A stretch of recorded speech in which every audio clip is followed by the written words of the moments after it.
Halo, selamat sore Tribuners. Anda sedang menyaksikan live update Tribun News edisi Jumat 22 Juli 2022. Sore ini akan kami sajikan informasi teraktual dan menarik yang dilaporkan secara langsung oleh reporter lapangan kami. Bersama saya, Mr. Desirait, inilah live update selengkapnya.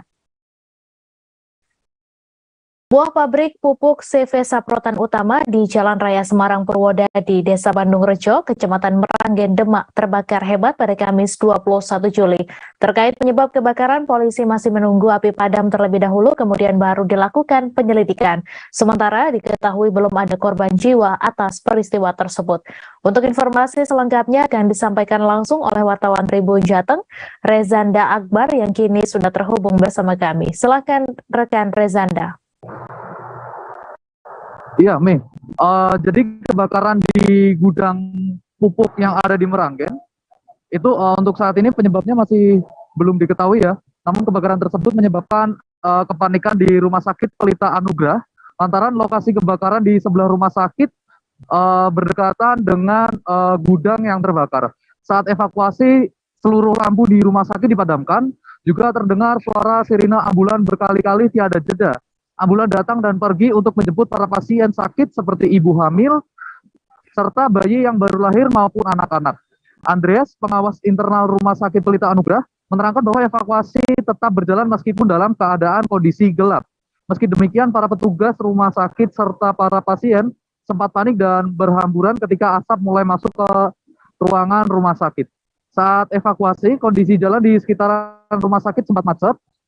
Bahkan ia mengkhawatirkan apabila kepanikan berlebih akan timbul hal yang tidak diinginkan jika para pasien panik berhamburan. Tebalnya asap hitam bekas terbakar masuk ke dalam ruangan rumah sakit. Dengan begitu para nakes, pasien, ibu hamil, dan bayi semuanya menyelamatkan diri terlebih dahulu di luar rumah sakit. Dari data terbaru yang saat ini saya punya, bahwa ada 81 pasien yang dievakuasi, dan 11 adalah bayi baru lahir, dan 11 lainnya adalah usia balita.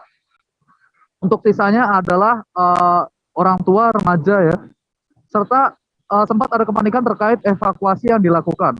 Alhasil belasan bayi-bayi tersebut awalnya dipindah di luar rumah sakit atau di pinggir jalan. Kemudian setelah dirasa aman, para bayi dipindahkan ke teras rumah sakit, dan ada sebagian yang dipindahkan ke masjid depan rumah sakit untuk mendapatkan bantuan oksigen. Setelah dirasa aman, para pasien sakit, ibu hamil dan bayi maupun anak-anak dirujuk satu persatu di rumah sakit terdekat seperti Rumah Sakit Sultan Agung, Raden Fatah, Rumah Sakit Tugu, Rumah Sakit Ketilang, dan sebagainya. Untuk saat ini kondisi rumah sakit menutup pelayanan, bahkan tadi juga sempat ada warga yang ingin berobat jalan namun tertolak dikarenakan tutupnya jam pelayanan. Jika dilihat saat ini, asap putih bekas terbakar gudang pupuk juga masih mengepul. Asap ini bahkan menyelimuti di sejumlah tempat di kota Semarang ya. Dari hasil tinjauan kepolisian, pada saat ini masih terlihat kobaran api di gudang C, bahkan kobaran api tersebut sempat menjalar ke gudang B, yakni tempat awal terjadinya kebakaran. Untuk mengantisipasi agar tidak membesarnya api, nantinya akan diturunkan armada unit damkar yang lebih besar, dengan harapan air yang disemprotkan bisa menjangkau ke titik yang tidak bisa dijangkau oleh petugas. Dalam memadamkan api tersebut terkendala dengan medan tempat gudang yang terbakar. Karena berbentuk ruangan, tim pemadam harus menjebol beberapa tembok untuk memadamkan dengan cepat. Kendati demikian, api tersebut masih dalam kategori terkendali. Dikarenanya api yang menyala, pihak kepolisian masih belum bisa melakukan olah TKP. Sedangkan terkait jumlah kerugian juga masih belum bisa dihitung. Terkait kepulan asap, hingga saat ini kepulan asap masih terlihat membumbung tinggi. Sampai saat ini dampak dari asap kebakaran pabrik pupuk bahkan kimia pada Jumat siang tadi kondisinya parah hingga saat ini ya. Jarak pandang hanya bisa mencapai 3 meter, membuat pengguna jalan harus ekstra hati-hati dan menyembunyikan klakson agar tidak terjadi kecelakaan. Asap tersebut sangat terasa perih di mata, bahkan pedihnya hampir sama dengan bom air mata atau gas air mata yang biasa ada saat demo. Tidak hanya pedih di mata, asap tersebut juga terasa sesak di dada meskipun telah mengenakan masker. Untuk terkait korban jiwa, dari data terbaru masih juga belum ada temuan maupun laporan adanya korban jiwa yang luka-luka. Oke, jadi seperti itu, Mei. Baik, terima kasih Rezanda Akbar atas laporan Anda, dan Tribuners wartawan kami juga telah menghimpun wawancara dengan Kapolres Demak. Berikut tayangannya untuk Anda. kami dapatkan informasi dari Kapolsek Meranggen dan pihak perusahaan bahwa bara api ini merembet sampai dengan ke gedung B yang tadinya di gedung sebelahnya semalam sudah padam. Ternyata sekarang mulai lagi bara api ini menyala ya, namun tidak besar. Alhamdulillah sudah bisa dipadamkan. Memang kesulitan kita karena ini kan ruangan ya, jadi kita harus jebol beberapa tembok sehingga api sekaligus asap ini bisa keluar, supaya rekan-rekan dari pemadam kebakaran juga dapat melihat secara langsung di mana yang masih ada titik api maupun bara api di gudang B tersebut. Sementara ini sudah terkendali ya, tadi sudah saya lihat langsung dengan rekan-rekan dari TNI juga beserta dari unit Damkar maupun BPBD Kabupaten Demak. Selanjutnya kami tadi sudah koordinasi juga dengan Pemda bahwa kami minta penambahan terkait dengan unit Damkar. Kita meminta unit yang lebih besar lagi sehingga jangkauan air ini bisa mencapai titik. Anggota ID Tangerang Selatan melayangkan petisi untuk mempertanyakan keaslian gelar Magister Ketua ID Tangsel terpilih Dr. Fajar Siddiq. Sang ketua dianggap tidak menghormati etika pendidikan usai mencantumkan dirinya lulusan UI di portofolionya. Padahal saat diselidiki, status Dr. Fajar ternyata mengundurkan diri dari universitas terkait. Temuan inilah yang membuat anggota ID Tangsel terpanggil untuk menanyakan keabsahan dari pendidikan sang ketua. Untuk informasi selengkapnya akan disampaikan langsung oleh wartawan Warta Kota, Raf Sanjani Simanjorang yang kini sudah terhubung bersama kami. Silakan rekan Raf. Ya, terima kasih rekan Mei. Ya, Dr. Bambang Eka selaku perwakilan anggota ID Tangsel melayangkan petisi untuk mempertanyakan keabsahan gelar Magister Ketua ID Tangsel yakni Dr. Fajar Siddiq. Dalam portofolionya, Fajar mencantumkan dirinya lulusan Magister Universitas Indonesia, padahal saat diselidiki dirinya mengundurkan diri tahun 2012 dari Universitas Indonesia. Temuan inilah yang membuat anggota di Tangsel merasa terpanggil. Dan Bambang Eka mengatakan sesuai anggaran dasar ID tahun 2018, anggota punya hak untuk bertanya baik lisan maupun tulisan mengenai keabsahan gelar Ketua ID Tangsel. Lanjut Bambang, awalnya pada Juni lalu, pihaknya menemukan banyak pihak yang mempertanyakan gelar magister dari Ketua ID Tangsel. Bahkan salah satu anggota DPR juga diklaim menanyakan hal yang sama, yang tidak yakin bahwa Dr. Fajar Siddiq merupakan salah satu lulusan dari Universitas Indonesia. Kemudian pihaknya juga menemukan data secara online di mana ditemukan bahwa Fajar Siddiq memang benar-benar mundur dari S2 kajian dengan judul Kajian Administrasi Rumah Sakit di tahun 2012. Dan karena diduga magister palsu, akhirnya Bambang menjelaskan pihaknya ingin menyampaikan petisi ini supaya penyelesaiannya dapat diselesaikan secara internal terlebih dahulu. Dan petisi pun diserahkan kemarin di kantor ID Tangsel di Kecamatan Pamulang, Kota Tangerang Selatan, dan juga diserahkan ke Dewan Pembina ID di Tangsel, kemudian diteruskan ke ID di Banten dan ID Pusat. Dan jika tidak ada tanggapan, mereka akan membuat laporan kepada Kementerian Pendidikan dan Kebudayaan dan menunggu arahan nantinya apakah kasus ini akan dibawa ke ranah hukum ataupun tidak. Namun karena saat ini Dr. Fajar Siddiq merupakan rekan sejawat mereka ingin penyelesaian dilakukan secara internal terlebih dahulu. Demikian rekan Mei, kembali ke studio. Terima kasih rekan Raf Sanjani atas laporan Anda, dan Tribuners, wartawan kami juga telah menghimpun wawancara dengan Dr. Bambang Eka selaku anggota ID Tangsel. Berikut tayangannya untuk Anda. Iya dok, bisa jelaskan dok kaitan dengan kedatangan ke kantor sekretariat ID Tangsel kali ini dok? Oke, nama saya Dr. Bambang Eka. Saya atas nama teman-teman anggota ID Tangsel dalam hal ini mengajukan surat pernyataan atau petisi mengenai gelar kelulusan S2 yang tidak sesuai dengan aturan Pendidikan Nasional Republik Indonesia. Yang awalnya adalah kita melihat di media sosial pada tanggal 28 Juni 2018 2022 bahwa ketua ID Tangsel yang terpilih itu gelarnya tidak meyakinkan katanya. Seperti itu dikatakan bahwa beberapa ada anggota DPR juga mengatakan bahwa ada tanggapan bahwa gelar yang tidak pernah dipublikasikan. Kemudian kami merasa terpanggil sesuai dengan anggaran dasar rumah tangga ID tahun 2018 bahwa kami sebagai anggota mempunyai hak untuk hak bertanya baik lisan maupun tertulis mengenai Wakil Ketua DPRD Mamuju Andi Dodi ditetapkan sebagai tersangka korupsi alih fungsi hutan lindung di Desa Tadui, Mamuju, Sulawesi Barat pada Kamis 20 Juli. Ketua Partai Hanura Mamuju itu ditetapkan bersama 3 orang rekannya, yakni HN, mantan Kepala Pertanahan Mamuju, dan mantan Kepala Desa Tadui SB. Ia ditetapkan tersangka setelah menjalani pemeriksaan selama 5 jam di Kajati Sulbar. Untuk informasi selengkapnya akan disampaikan langsung oleh Abdurrahman, wartawan Tribun Sulbar, yang kini sudah terhubung bersama kami. Silakan rekan Abdurrahman. Ya, baik Mei dan pemirsa Tribun Ars dimanapun Anda berada. Jadi benar sekali bahwa pada Kamis kemarin telah ditetapkan tersangka wakil Ketua DPRD Kabupaten Mamuju, yakni Andi Dodi Hermawan bersama 2 orang rekannya inisial HN dan SB, di mana tersangka ini telah melakukan penyalahgunaan hutan lindung di kawasan Desa Tadui, Kecamatan Mamuju, Kabupaten Mamuju, Sulawesi Barat. Di mana kasus ini sudah lama bergulir sejak 2017.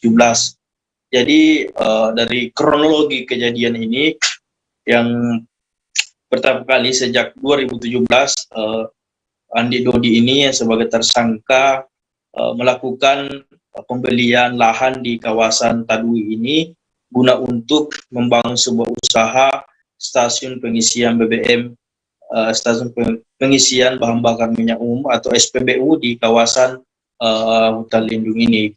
Dari rencana pembelian tersebut, Andi Dodi ini bekerja sama dengan kepala desa untuk mentandatangani salah satu supradik tanah yang kemudian ditandatangani oleh kepala desa.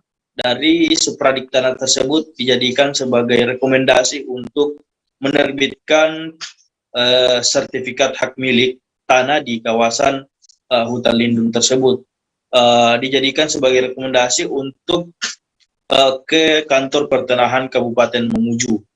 Nah, kepala kantor pertanahan Mamuju ini yang berinisial HN ini membentuk sebuah tim untuk memeriksa atau mengecek lokasi yang ada di Tadui itu untuk memastikan apakah masuk dalam hutan lindung atau tidak. Namun tim ini tidak melaksanakan tugasnya dan langsung menyetujui atau menandatangani sertifikat hak milik yang sertifikat tanah yang kemudian diajukan oleh Andi Dodi itu sendiri.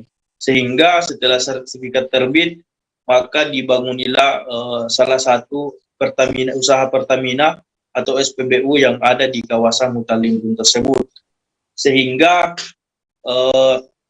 pihak Kajati Sulawesi Barat tengah menyelidiki kasus tersebut sehingga ketiga tersangka ini ditahan oleh Kejati Sulbar pada Kamis kemarin dan saat ini sudah berada di rutan kelas 3B Mamuju dan menjalani penahanan selama 20 hari ke depan. Seperti itu. Baik, terima kasih Abdurrahman atas laporan Anda, dan Tribunars, wartawan kami juga telah menghimpun wawancara dengan Kepala Kejati Sulbar. Berikut tayangannya untuk Anda. Halo, Swastiastu, Namo Buddhaya,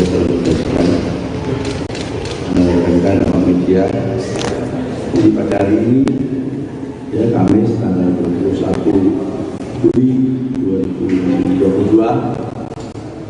penyidik Kejaksaan Tinggi Sulawesi Barat dalam perkara dugaan tindak pidana korupsi pengalian hak pada hutan negara dengan fungsi lindung di lokasi SHM nomor 611 Desa Tadui, Kecamatan Mamuju, Kabupaten Mamuju, telah menetapkan 3 tersangka, yaitu satu inisial ADH pemilik SPBU dan juga anggota DPRD Kabupaten Mamuju, kemudian HN mantan kepala kantor pertanahan Mamuju, dan SB.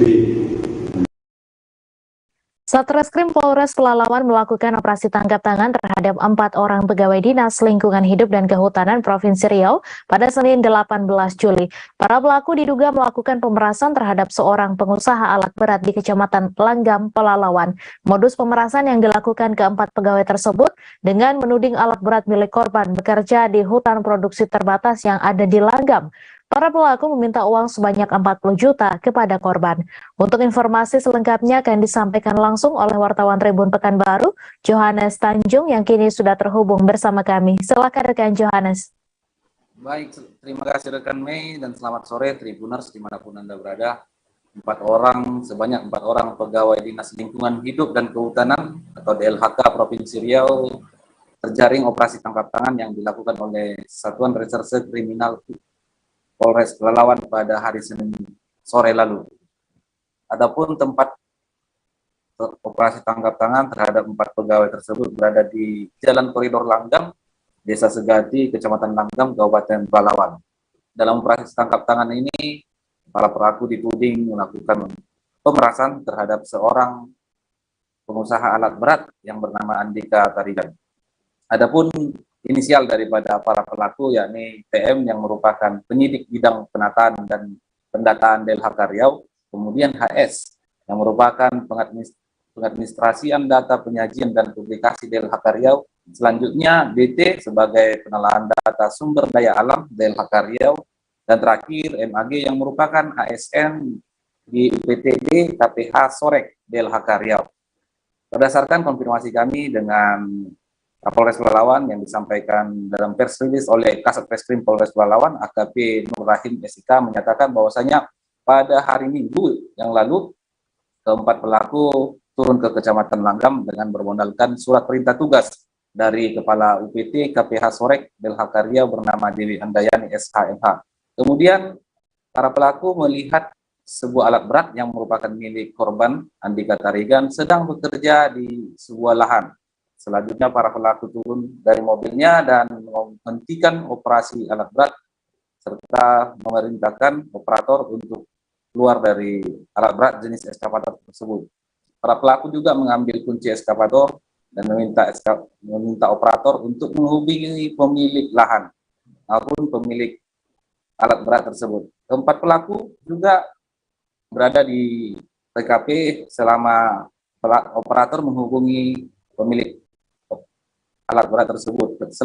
Tak berapa lama Andika Tarigan yang merupakan pemilik alat berat turun ke lokasi dan melakukan negosiasi terhadap para pelaku. Selanjutnya di hasil negosiasi pelaku meminta duit sebesar 40 juta kepada Andika Tarigan dengan iming-iming agar alat beratnya tersebut dilepaskan karena sedang bekerja di atas lahan hutan produksi terbatas yang harus dibebani oleh izin. Selanjutnya, korban mengaku tidak memiliki duit sebanyak itu, kemudian ia hanya menyanggupi sebanyak 15 juta. Dan pada hari itu juga, Andika hanya memberikan 4 juta kepada keempat pelaku sesuai dengan uang yang berada di kantongnya. Ia berjanji akan memberikan keesok harinya atau hari Senin, sisanya sebanyak 11 juta. Selanjutnya mereka berjanji bertemu keesokan harinya, tepatnya di Jalan Koridor Langgam, kilometer 90, Desa Segati, Kecamatan Langgam.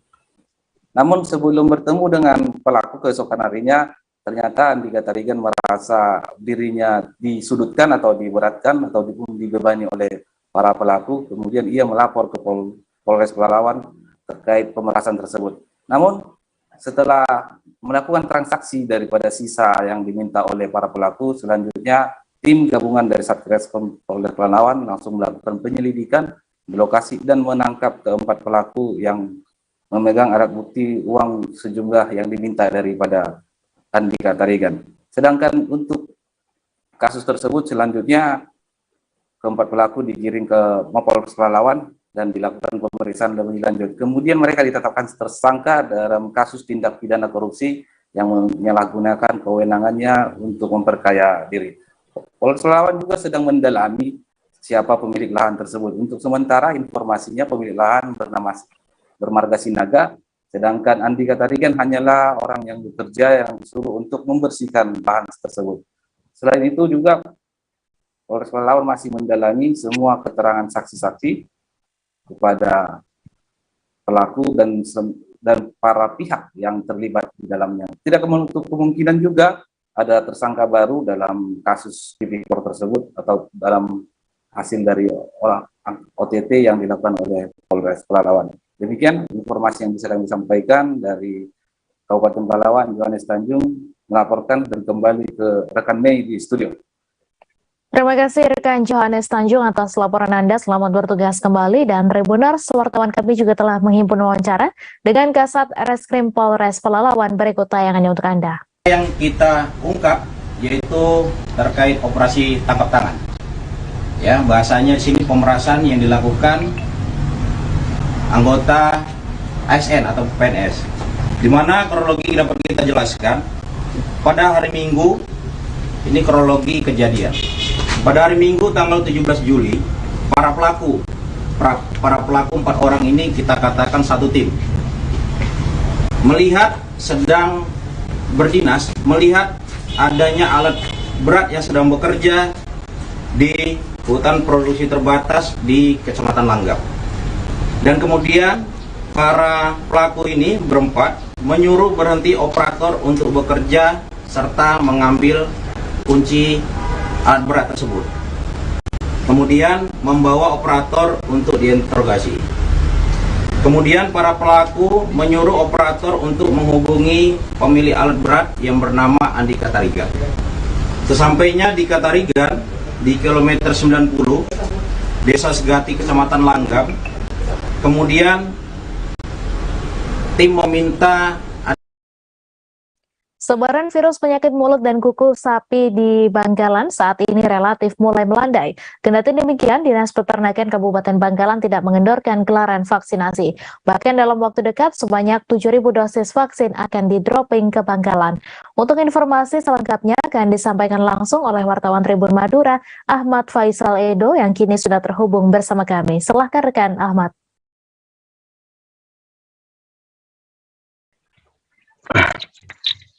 Baik, Tribuners dan Mbak Mei di studio akan kami sampaikan sebaran virus penyakit mulut dan kuku sapi di Bangkalan saat ini memang relatif mulai melandai. Namun kendati demikian, Dinas Peternakan Kabupaten Bangkalan masih tetap menggencarkan gelaran program vaksinasi. Bahkan dalam waktu dekat dijadwalkan pada pertengahan Agustus 2020 mendatang sebanyak 7.000 dosis vaksin akan di-dropping ke Bangkalan.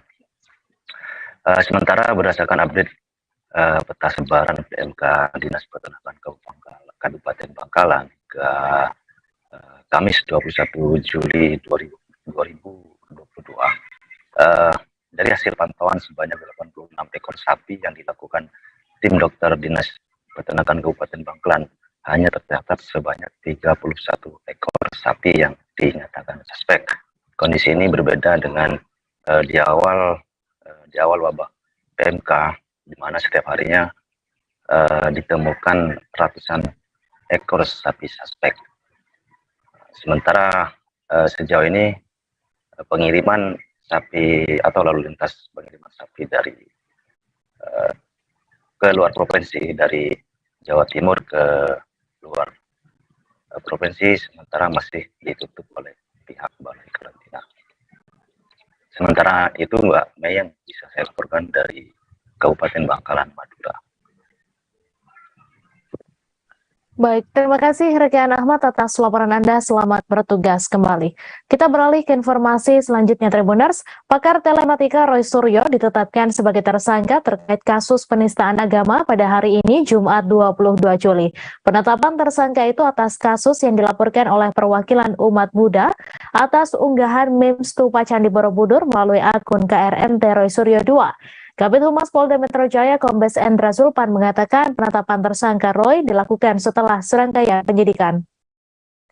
Untuk informasi selengkapnya akan disampaikan langsung oleh wartawan Tribun News, Fandi Permana, yang kini sudah terhubung bersama kami. Silakan rekan Fandi. Ya, baik, terima kasih Mei dan juga Tribuners. Melaporkan langsung dari Polda Metro Jaya, baru saja tadi dilakukan keterangan pers terkait dengan penetapan Roy Suryo menjadi tersangka kasus dugaan penistaan agama akibat cuitan yang di-retweet yang diduga mengandung unsur penistaan agama, di mana saat itu Roy Suryo mengunggah foto meme stupa Candi Borobudur yang diedit mirip dengan wajah Presiden Joko Widodo. Untuk penetapan tersangka sendiri tadi sudah dikonfirmasi langsung oleh Kabid Humas Polda Metro Jaya, Komisaris Besar Polisi Endra Zulpan, yang mengatakan kepada para awak media bahwa Roy Suryo hari ini Jumat tanggal 22 Juli 2022 juga melaksanakan agenda pemeriksaan tambahan, di mana status dalam pemeriksaan ini adalah Roy Suryo sebagai tersangka. Dan Kabid Humas juga tadi menjelaskan bahwa kasus ini merupakan tindak lanjut dari pelaporan perwakilan umat Buddha atas nama Kurniawan Santoso yang membuat laporan polisi pada tanggal 20 Juni 2022. Saat itu memang perwakilan umat Buddha dan juga beberapa ormas dari umat Buddha, yakni Dharma Pala Nusantara, melakukan pelaporan di Polda Metro Jaya. Mereka menuding Roy Suryo melakukan dugaan penistaan agama akibat cuitan meme stupa Candi Borobudur, karena memang stupa itu diedit dari patung Sang Buddha yang merupakan simbol yang sangat sakral bagi umat Buddha.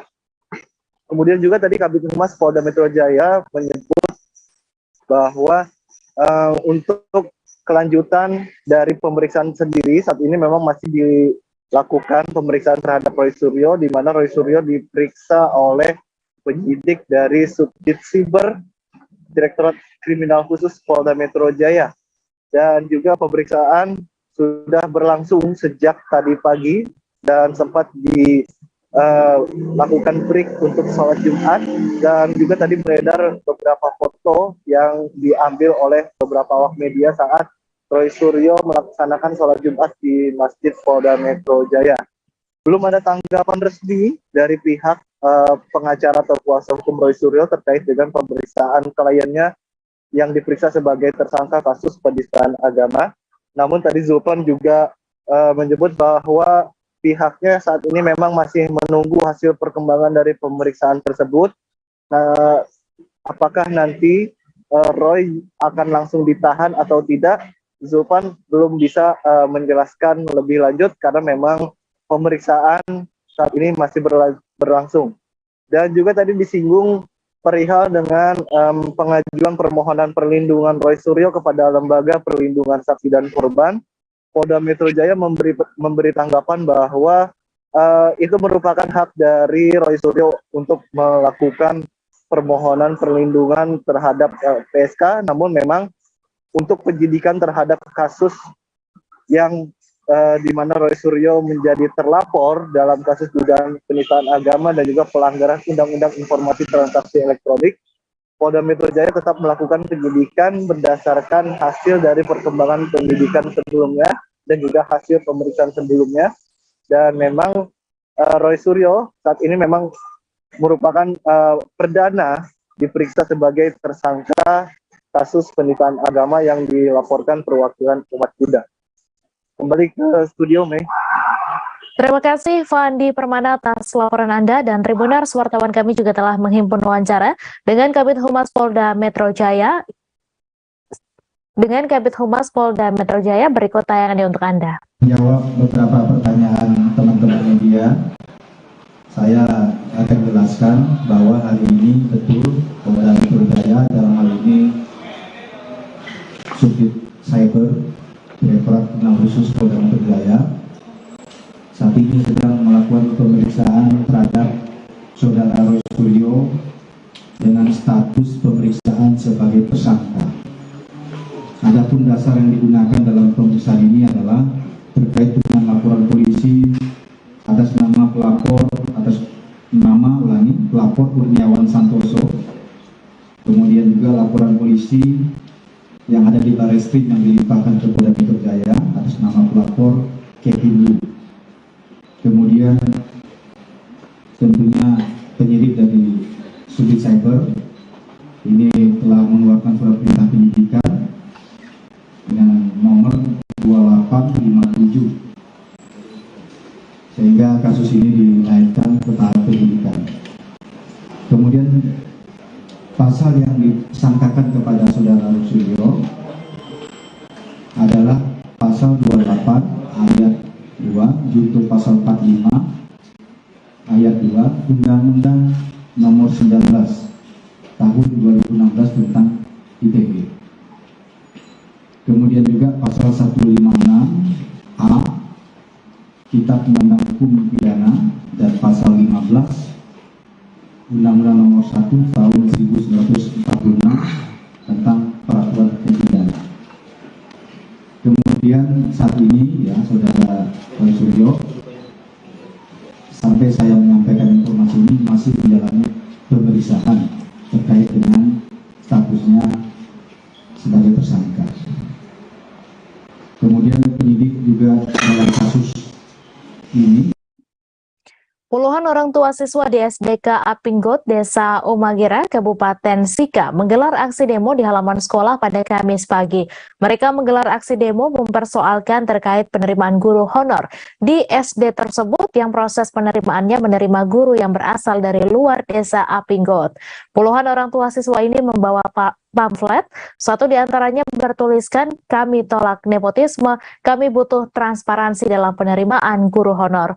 Untuk informasi selengkapnya akan disampaikan langsung oleh Arnold Welianto, wartawan Tribun Flores yang kini sudah terhubung bersama kami. Silakan rekan Arnold. Ya, baik Bey dan juga Tribuners dimanapun berada, dapat saya laporkan dari Kabupaten Sika, Nusa Tenggara Timur. Memang benar bahwa kemarin puluhan orang tua dari orang tua siswa SDK Apinggot di Desa Umagera, Kecamatan Gapate, Kabupaten Sika. Puluhan orang tua ini menggelar aksi selama 2 hari, di mana aksi mereka ini merupakan sebagai bentuk penolakan terhadap manajemen pihak sekolah dari SDK Apinggot sendiri, di mana aksi mereka menuntut pihak sekolah untuk menuntut pihak sekolah untuk menolak manajemen SDK Apinggot yang melakukan penerimaan tenaga guru honorer yang berasal dari luar desa, di mana mereka menuntut pihak sekolah untuk menerima guru honor yang merupakan putra-putri asal Desa Umagera tersebut. Dan penolakan ini pun mendapat respon dari Kepala Dinas PKU Kabupaten Sika yang memasuki hari kedua. Kepala Dinas PKU Kabupaten Sika langsung menemui orang tua siswa yang menggelar aksi demo tersebut. Namun setelah menemui para orang tua anak orang tua siswa SDK Apinggot, pihaknya Kepala Dinas PKO langsung menggelar audiens bersama para pendemo, dan selang beberapa jam kemudian mereka menyepakati, pihak sekolah dan pihak dinas PKO dan orang tua menyepakati untuk menerima guru honor mengambil dari anak-anak atau putra-putri asal Desa Umagera itu sendiri. Demikian, Nih. Baik, terima kasih Arnold atas laporan Anda, dan Tribuners, wartawan kami juga telah menghimpun wawancara dengan Kepala Dinas PKO Kabupaten Sika serta perwakilan orang tua siswa. Berikut tayangannya untuk Anda. Bahwa kita memutuskan untuk tenaga guru yang ada di potensi yang ada di Desa Umagera, SDK di wilayah SDK Bungkot ini. Jadi selama ini menjadi permintaan masyarakat, memang kita bukan karena kita mengabuli, tapi sesuai dengan kebutuhan dan kondisi dan melihat sumber dananya. Ya, kalau sumber dananya betul murni, ya kita melihat dengan kondisi dan mengacu dari mekanisme dan aturan. Kalau anulir tidak, tapi kita melihat kebutuhan. Kalau memang sini lokalnya ada, ya kita lakukan kondisi real. Karena begini, ada beberapa plus minusnya. Kalau dari luar, kemungkinan transportasi dan lain-lain juga menjadi pertimbangan. Habis jangka waktu, juga ada penambahan aktivitas ekstrakurikuler. Kalau orang lokal di sini, kemungkinan dia punya pelayanan aktivitas dia lebih tinggi karena dia berada di sini. Nah, seperti itu. Jadi bukan berarti bahwa kita melihat situasi dan kondisi yang ada di masing-masing lembaga dan di sekitar ini. Kalau memang ini ada, ya kita bisa merekrut dan kita mengkaji sesuai dengan kebutuhan dalam mata pelajaran atau mapel itu. Yang kedua, kemarin kami sudah bertemu dengan kepala sekolah, kami mewakili orang tua menolak penerimaan guru honor yang bukan berasal dari putra-putri Magera. Alasan kami bahwa kami juga punya, kebetulan ada 2 orang anak adik kami yang basicnya juga S1 PGSD, dan mereka mampu untuk mengajar anak-anak. Yang pertama bahwa mereka kenal situasi dan kondisi wilayah ini, kemudian watak anak-anak juga mungkin mereka kenal. Kemudian yang berikut, kalau kami tidak berdayakan mereka, nanti mereka kemana lagi? Karena kalau di sekolah manapun, ketika uang sekolah, iuran komite itu berasal dari orang tua, pasti orang tua menginginkan bahwa yang diberdayakan itu adalah anak tanah dan bukan siapa-siapa. Ketika tidak ada putra asli yang bisa mengajar, boleh diambil dari yang berasal dari bukan wilayah setempat. Sebanyak 115 personel Satpol PP Kabupaten Bandung Barat atau KBB yang berstatus non-ASN melakukan aksi unjuk rasa di kompleks perkantoran Pemda KBB pada Kamis 21 Juli. Selain unjuk rasa, mereka juga sempat melakukan aksi mogok kerja selama beberapa jam untuk memastikan nasib mereka yang terancam dirumahkan pada Oktober 2022 karena Pemda KBB tidak memiliki anggaran untuk membayar gaji mereka. Untuk informasi selengkapnya akan disampaikan langsung oleh wartawan Tribun Jabar, Hilman Kamaludin, yang kini sudah terhubung bersama kami. Silakan rekan Hilman. Ya, selamat sore Mei dan Tribuners. Kali ini saya membenarkan bahwa terkait ada aksi demonstrasi dari petugas Satpol PP di Kabupaten Bandung Barat itu karena mereka ingin menanyakan terkait kejelasan status mereka yang saat ini masih status honorer, sedangkan kebanyakan dari 115 Satpol PP itu kebanyakan sudah bekerja lama, bahkan ada yang bekerja selama 15 tahun. Nah, aksi itu juga menyusul aksi rencana Pemda Bandung Barat yang akan merumahkan 115 personel Satpol PP yang berstatus non-ASN itu, karena anggaran dari pemerintah Bandung Barat untuk membayar gaji mereka hanya cukup sampai bulan September. Sedangkan untuk bulan berikutnya atau 3 bulan setelah September, dari mulai Oktober itu Pemda ngambil break, Pemda Kabupaten Bandung Barat sendiri tidak memiliki anggaran. Nah, berdasarkan keterangan dari Satpol PP Kabupaten Bandung Barat, Sekjen Habudin, bahwa anggaran untuk membayar gaji mereka yang 3 bulan itu mulai dari Oktober hingga Desember itu dibutuhkan sekitar 1 miliar. Sedangkan uang sebesar 1 miliar itu hingga saat ini belum dianggarkan karena harus menunggu dari APBD perubahan.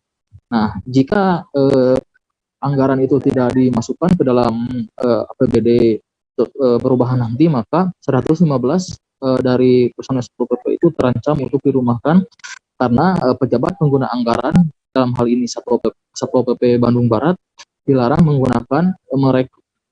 merekrut para personel Satpol PP berstatus ASN ketika anggarannya tidak tersedia. Nah, sedangkan di sisi lain Satpol PP Bandung Barat juga memastikan bahwa wacana perumahan 115 personel Satpol PP ini tidak ada hubungannya dengan wacana penghapusan honorer pada tahun 2023 mendatang. Namun berdasarkan hasil demo kemarin bahwa pemerintah Kabupaten Barat akan mengupayakan bahwa mereka tetap bisa bekerja seperti biasanya dan tidak akan dirumahkan. Dengan begitu, pemerintah Bandung Barat bakal berupaya untuk menyediakan anggaran yang 1 miliar itu untuk membayar gaji mereka pada bulan Oktober mendatang. Jadi yang 115 itu jika tidak ada anggaran yang tersedia, maka mulai Oktober akan dirumahkan. Namun hal ini belum bisa dipastikan karena harus menunggu APBD perubahan nanti pada bulan September. Demikian, Mei. Baik, terima kasih rekan Hilman atas laporan Anda, dan Tribuners, wartawan kami juga telah menghimpun wawancara dengan Kepala BKPSD Bandung Barat. Berikut tayangannya untuk Anda. BKPSD tidak mempunyai kewenangan untuk kaitan dengan manajemen non-ASN. Itu kronologisnya setelah keluarnya PP 48 2005. Kan itu sebetulnya ada larangannya kan terhadap Pak Bupati. Pun manakala kewenangan Pak Bupati itu sudah dicabut, otomatis BKPSD tidak mempunyai kewenangan karena kepanjangan kebijakan Bupati itu adanya di BKPSDM kan gitu. Terus sekarang ini gentong khawatir. Sekarang lagi dipersiapkan yang terkait dengan masalah pembentukan tim, di mana para PKK seluruh yang ada di BKPB itu kan ada sekitar 2.500 sekian, bahkan akhirnya mesti dibawa ke tindak lanjut rapat dinas pimpinan. Bahkan sayapnya rencananya studi banding nanti ke Bogor, polanya di Bogor seperti apa. Karena bagaimanapun juga yang namanya non-ASN atau TKK itu sudah lama membantu terhadap penyelenggaraan pemerintahan. Tidak bisa itu seenaknya aja gimana kan, itu meskipun memang ada regulasi terkait dengan amanat PP 49 2018 tentang manajemen P3K. Nah, kita mau arahkan nanti seperti halnya kemarin yang namanya Satpol PP sebetulnya menerima apa yang menjadi sebuah penghargaan yang luar biasa, di mana formasi sebagian besar pada waktu itu SLTA, S1 dan sebagainya udah bisa mengikuti seleksi kan. Nah, mudah-mudahan ayo terjadi lagi seperti itu. Nah, kan gitu. Lagi di dalam hal ini mungkin ya termasuk masalah kekurangan pegawai. Badan Pusat Statistik atau BPS Provinsi Papua Barat terpaksa menghentikan proses pengambilan sampel pada 3 blok sensus di Kabupaten Maibrat. Hal ini berkaitan dengan faktor keselamatan dan keamanan petugas sensus. Keputusan tersebut telah dikoordinasikan dengan BPS Kabupaten dan pihak kepolisian daerah Papua Barat. Untuk informasi selengkapnya akan disampaikan langsung oleh wartawan Tribun Papua Barat, Franciscus Salu, yang kini sudah terhubung bersama kami. Silakan, Franciscus. Ya, selamat malam Mei dan Tribuners dimanapun berada. Dapat saya laporkan bahwa BPS Provinsi Papua Barat terpaksa menghentikan pengambilan sampel pada 3 blok di Kabupaten Maibrat.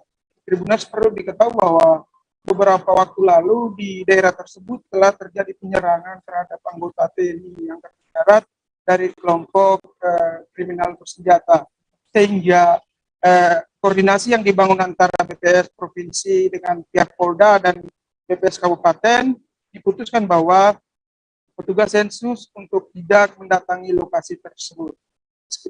Demikian, Kepala BPS Provinsi Papua Barat, Marice Valeria, mengatakan bahwa sampel-sampel yang diambil dari blok-blok lain di Kabupaten Maibrat secara statistik mampu merepresentasikan data tersebut.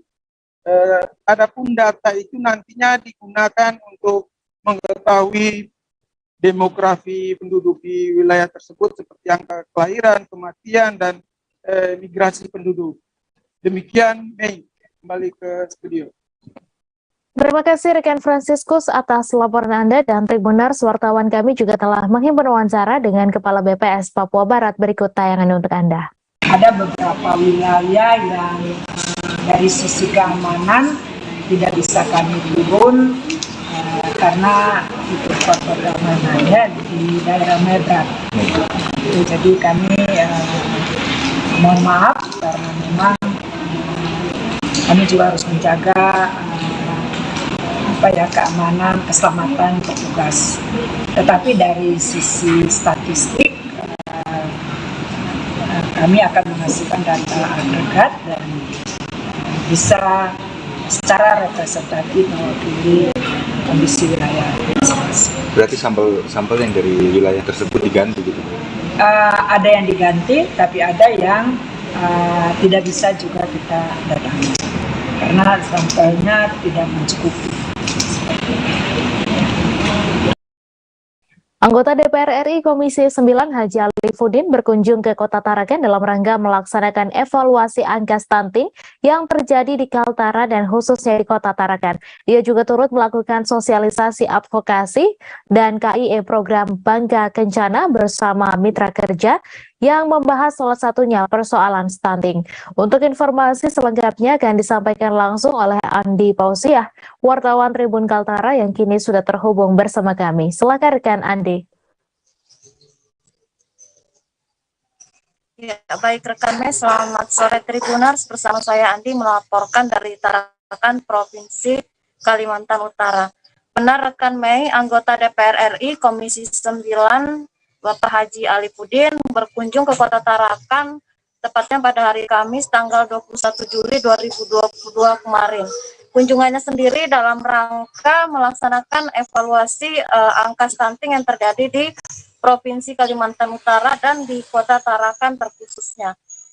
Haji Alifudin yang diwawancarai awak media usai melakukan kegiatan sosialisasi kemarin dan adapun pertemuannya kemarin dan pemaparannya bersama Wali Kota Tarakan Dr. Hairul MKes dan Wakil Wali Kota Tarakan Pak Effendi Juprianto bersama dengan DP3A PKB Kota Tarakan dan BKKBN Provinsi Kalimantan Utara sebagai wujud komitmen bersama untuk menangani persoalan stunting yang ada di Kalimantan Utara. Dan juga ia juga menyebutkan bahwa BKKBN resmi ditunjuk sebagai koordinator untuk menangani persoalan stunting yang ada di Provinsi Kalimantan Utara. Kemudian di momen itu juga Haji Alifudin mengimbau kepada seluruh perusahaan untuk menganggarkan dana CSR-nya untuk menangani persoalan stunting yang terjadi di Kota Tarakan dan Provinsi Kalimantan Utara. Lebih jauh ia menjelaskan bahwa memang saat ini anggaran tersedia tidak hanya di khusus yang menangani ini di BKKBN, tetapi juga anggaran ada tersebar di berbagai kementerian yang ada di pusat, mulai dari misalnya Kementerian Kesehatan, kemudian untuk program Jamban Sehat, kemudian Kemen PUPR untuk program bedah rumah, dan juga untuk programannya ya ini sanitasi air yang juga di bawah naungan Kemen PUPR. Sementara itu Wali Kota Tarakan Dr. Hairul MKes yang diwawancarai usai kegiatan juga menyebutkan bahwa tercatat studi status gizi survei yang dilakukan oleh Studi Status Gizi Indonesia atau SSGI tahun 2021 Tarakan mencapai sekitar 25,9% angka stuntingnya pada anak, dan angka ini juga cukup membuat kaget pihaknya karena dinilai cukup tinggi, dan untuk itu ia juga sudah membentuk tim percepatan penanganan stunting yang ada di Kota Tarakan dan diketuai oleh Bapak Wakil Wali Kota Tarakan Effendi Juprianto. Dan juga ia sudah menginstruksikan sendiri kepada seluruh OPD, mulai dari Dinas Kesehatan dan Dinas Pemberdayaan Perempuan, Perlindungan Anak, Pengendalian Penduduk, serta Keluarga Berencana, dan juga OPD terkait lainnya untuk bersinergi. Dan saat ini pihaknya juga sudah memegang angka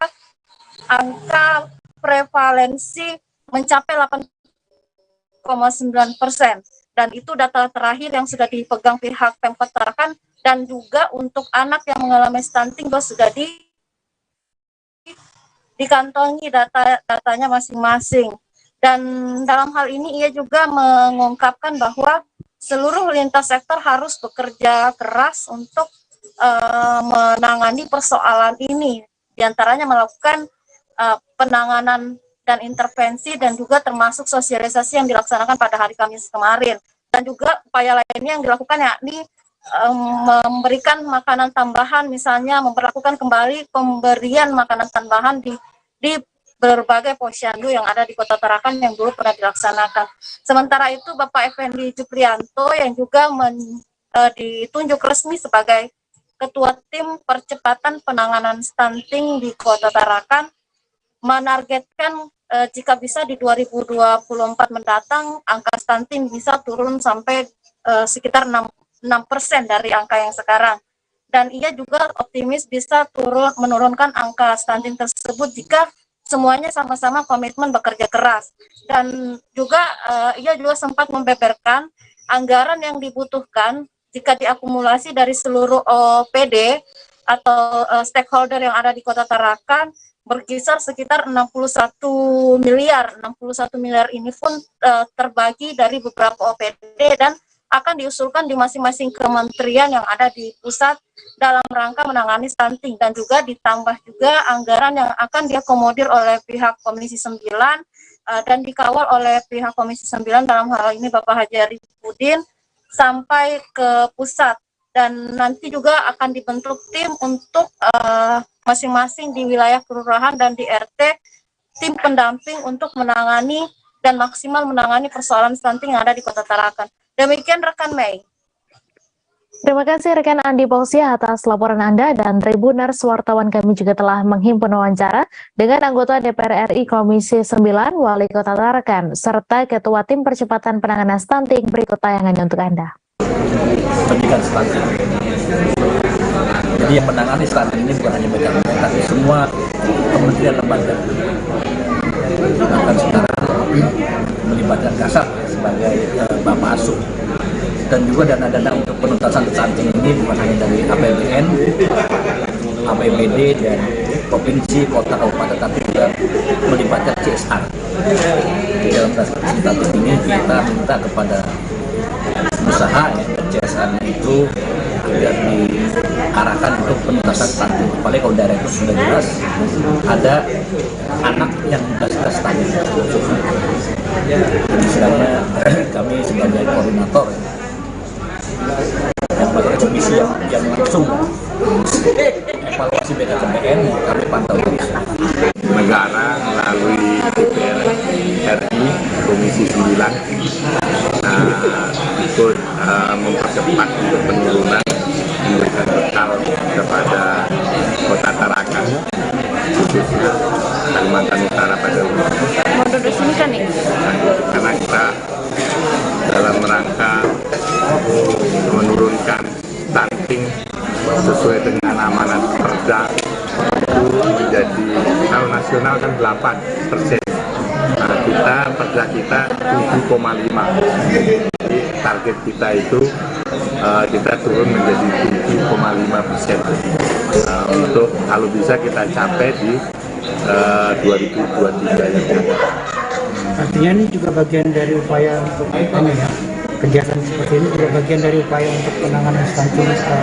Jadi begitu. Jadi kemarin kami rapatkan bersama-sama dengan teman termasuk dari Kodim dan dari Batalion dan rekan-rekan dari dinas OPD yang terkait, sepakat bahwa kita mendorong agar supaya percepatan ini menjadi bukan hanya tanggung jawab pada pemerintah Kota Tarakan. Rata-rata nasional, sehingga tidak korelasi data ini tidak connect gitu kalau dihubungkan dengan kemiskinan.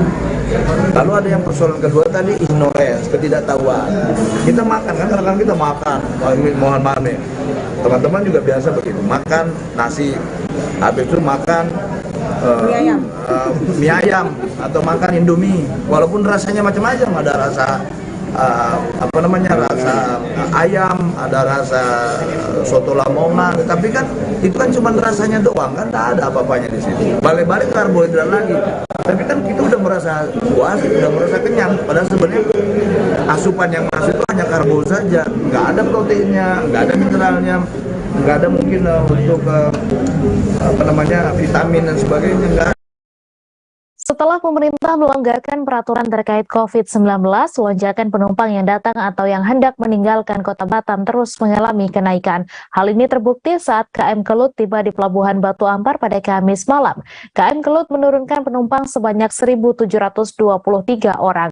Jumlah ini tergolong meningkat 2 kali lipat jika dibandingkan dengan pelayaran normal selama ini.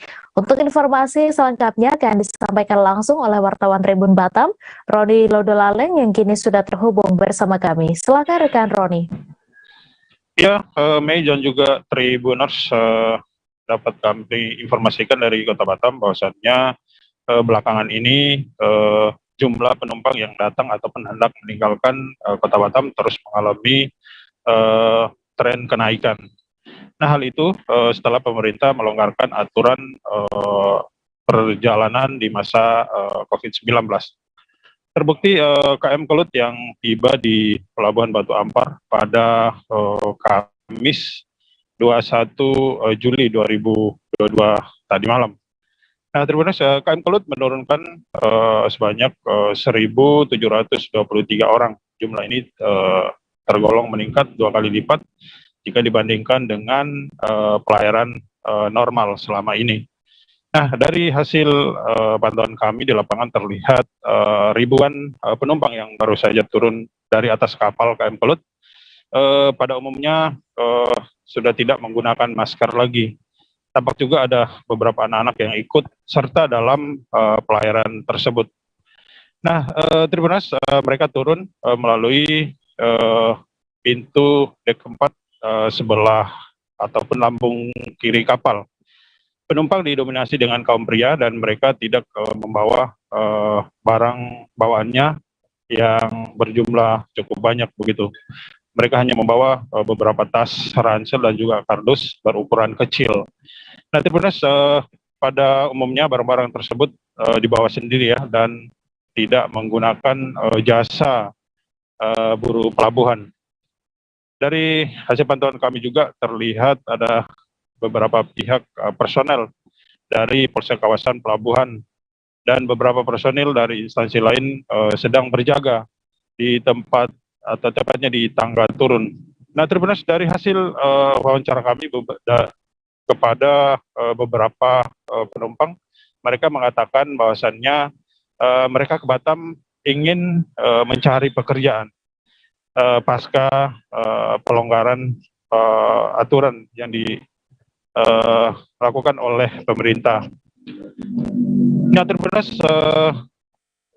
meski demikian ataupun belakangan ini sejumlah masyarakat terus berdatangan ya, dan itu tidak hanya yang datang saja, namun yang meninggalkan Kota Batam juga cukup banyak. Dan dari hasil wawancara kami bersama beberapa petugas PT PLN Cabang Batam bahwa kejadian ataupun hal ini akan terus meningkat untuk beberapa bulan ke depan. Demikian, Mei, yang bisa kami informasikan dari Batam. Terima kasih rekan Roni atas laporan Anda. Selamat bertugas kembali. Kecelakaan lalu lintas terjadi di Jalan Lintas Sumatera, Lampung Selatan yang melibatkan kendaraan dump truck dan cold diesel.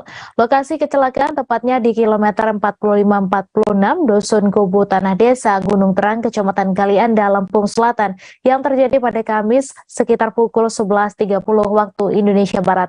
Akibat kecelakaan tersebut 3 korban mengalami luka berat. Untuk informasi selengkapnya akan disampaikan langsung oleh wartawan Tribun Lampung, Domi Desmantri yang kini sudah terhubung bersama kami. Silakan rekan Domi.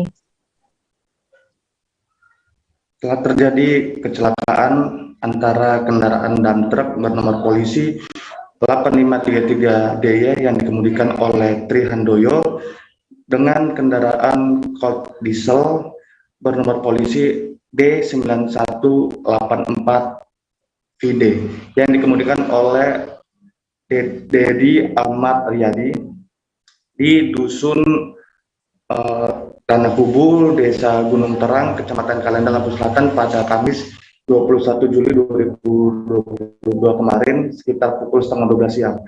Akibat kecelakaan tersebut, lalu lintas mengalami kemacetan hingga 1 km karena disebabkan oleh dump truck tersebut membawa abu batu, dan abu batu tersebut tumpah ke bagian jalan sehingga menyebabkan jalan menjadi tertutup abu, sehingga hanya bisa dilewati satu lalu lintas saja begitu. Lalu pantauan di lokasi kemarin bahwasanya beberapa warga di lokasi membantu untuk mengurai abu batu tersebut agar mobil dump truck tersebut dapat dikembalikan kepada seperti semulanya. Lalu menurut keterangan saksi di lokasi bernama Rojali, ia tidak menyaksikan langsung bagaimana kecelakaan tersebut, namun dari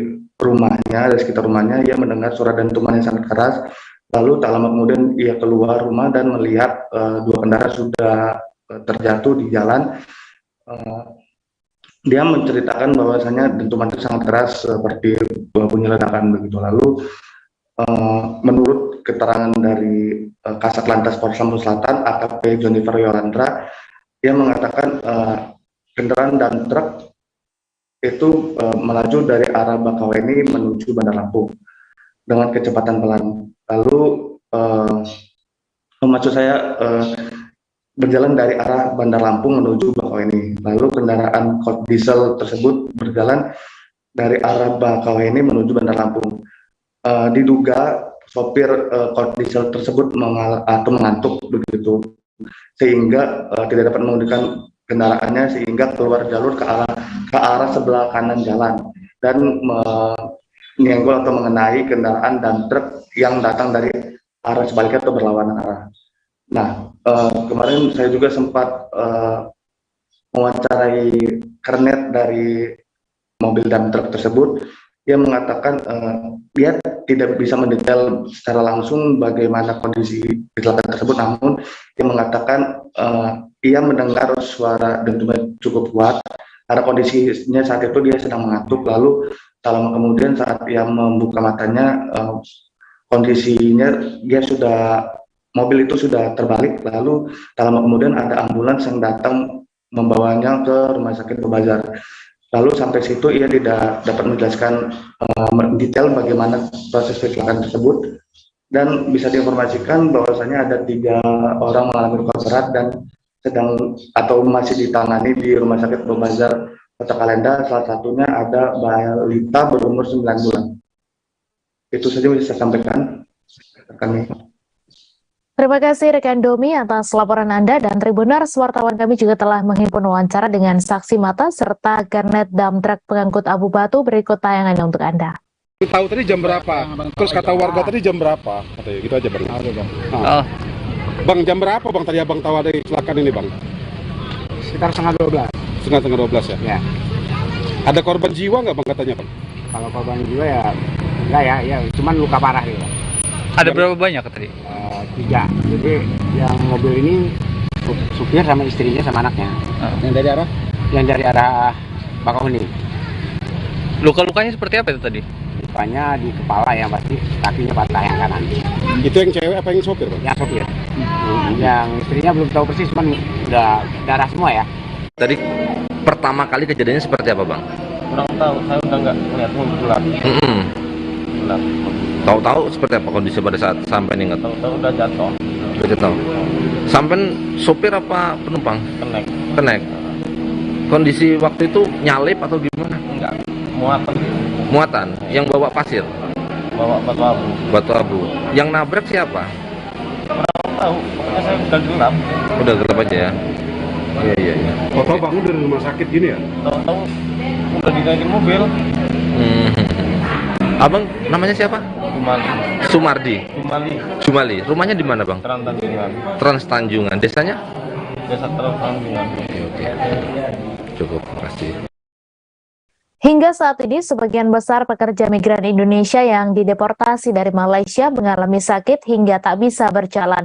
Saat kedatangan 239 PMI dari Depo Tahanan Imigrasi Tawau di Pelabuhan Tunontakan Nunukan, banyak dari mereka yang kondisinya lemah bahkan tidak bisa berjalan. Ada sekira 4 orang PMI, baik laki-laki maupun perempuan dewasa yang dijemput petugas di dermaga menggunakan kursi roda. Untuk informasi selengkapnya akan disampaikan langsung oleh Febrianus Felis, wartawan Tribun Kaltara yang kini sudah terhubung bersama kami. Silakan rekan Felis. Baik, rekan Medan Tribuners, dapat saya laporkan memang pada hari Rabu tanggal 20 Juli 2022 ada sekira 239 PMI dari Depo Tahanan Imigrasi Tawau yang tiba di Pelabuhan Tunontaka Nunukan. Dari pantauan di lapangan memang dari ratusan PMI tersebut mengalami kondisi tubuh yang lemah bahkan tidak bisa berjalan. Ada sekira 4 orang PMI, baik laki-laki dewasa maupun perempuan dewasa yang terpaksa dijemput oleh petugas di dermaga menggunakan kursi roda. Dari 239 PMI tersebut terdiri dari 158 laki-laki dewasa, 64 orang perempuan dewasa, dan 17 anak-anak termasuk balita. Konsul Republik Indonesia di Tawau, Malaysia, Heni Hamida, turut ikut mendampingi pemulangan ratusan deportan PMI kembali ke tanah air. Heni mengatakan pihaknya sudah 6 kali melakukan kunjungan ke detensi, maksud saya ke Depo Tahanan Imigrasi Tawau sebelum 239 PMI tersebut dideportasi.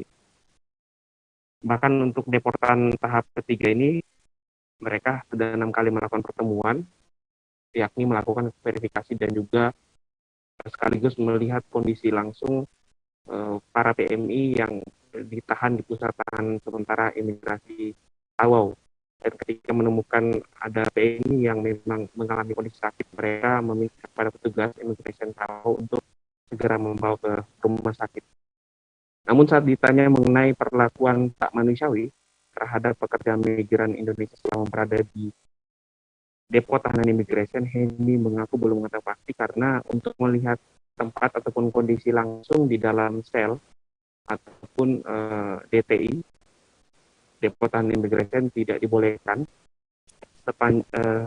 dibolehkan lantaran harus atas izin khusus dari Ketua Pengarah Imigrasi Malaysia. Selama melakukan wawancara dengan para PMI tersebut, Heni menyebut tidak ada keluhan apapun dari mereka, namun dia menduga memang PMI merasa takut menyampaikan hal tersebut ketika masih berada di Tawau, Malaysia, sehingga saat tiba di Nunukan, pihak konsul dan juga Kementerian Luar Negeri langsung melakukan asesmen dan pendataan di rumah ramah PMI ataupun rusunawa yang ada di Nunukan. Ini beberkan di Sabah ada 4 DTI, yaitu Tawau, Papar, Kota Kinabalu, dan Sandakan. Sementara itu, ini juga menyampaikan bahwa PMI yang dideportasi selama ini dari Malaysia sebagian besar memiliki kasus ilegal alias tidak memiliki paspor. Sampai hari ini ada 108 PMI yang masih berada di Depo Tahanan Imigrasi. Untuk kasus ada 122 orang yang punya kasus tidak punya paspor, kemudian menyusul overstay atau tinggal di masa, narkoba, dan kasus kriminal lainnya. Masuknya PMI secara ilegal ke Malaysia, ini meminta kerjasama semua pihak, baik itu pemerintah daerah Kabupaten Nunukan, kemudian Balai Penempatan Perlindungan Pekerja Migran Indonesia di Nunukan, juga petugas pengamanan perbatasan. Heni menyampaikan memang ada keterlibatan calo ataupun pengurus, baik itu dari warga Indonesia maupun dari Malaysia sendiri, yang telah memfasilitasi masuknya para calon-calon PMI ilegal sampai ke Malaysia. Dan Heni juga menyampaikan memang pemerintah Malaysia akan memberikan sanksi kepada perusahaan yang memang mempekerjakan PMI secara ilegal. Heni meminta kepada PMI yang memang masa berlaku paspornya sudah habis untuk bisa segera melapor kepada konsul di Tawau untuk dilakukan perpanjangan sebelum pihak petugas Malaysia melakukan operasi penangkapan. Dan diinformasikan sebanyak 239 PMI tersebut sudah dipulangkan kembali ke kampung halamannya masing-masing pada subuh tadi. Demikian laporan sementara dari Nunukan, Kalimantan Utara, kembali ke Mei di studio.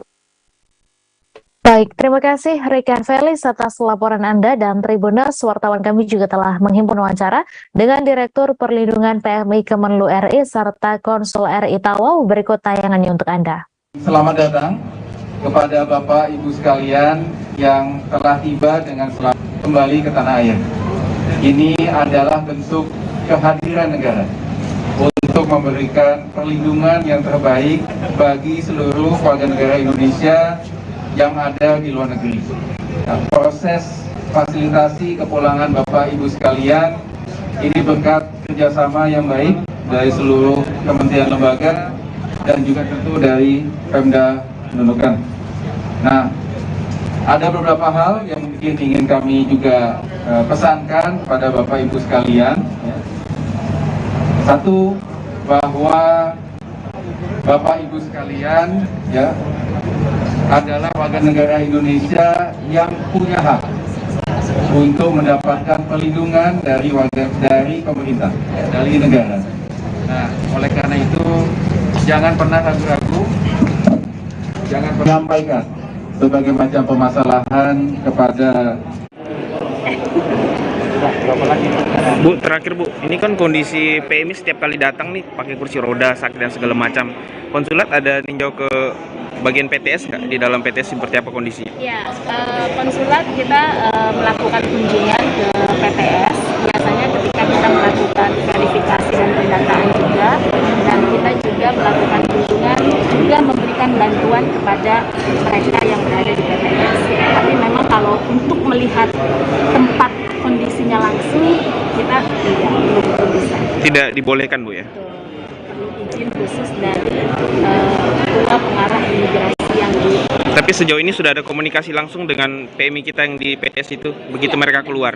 Jadi ketika kita melakukan verifikasi itu kan, ini yang untuk 239 ini kita ketemu mereka 6 kali pertemuan. Nah, pada Pelajar SMK berinisial AIS berusia 16 tahun tewas mengenaskan di gang sempit Kesederhanaan Keagungan Taman Sari, Jakarta Barat pada Selasa sore.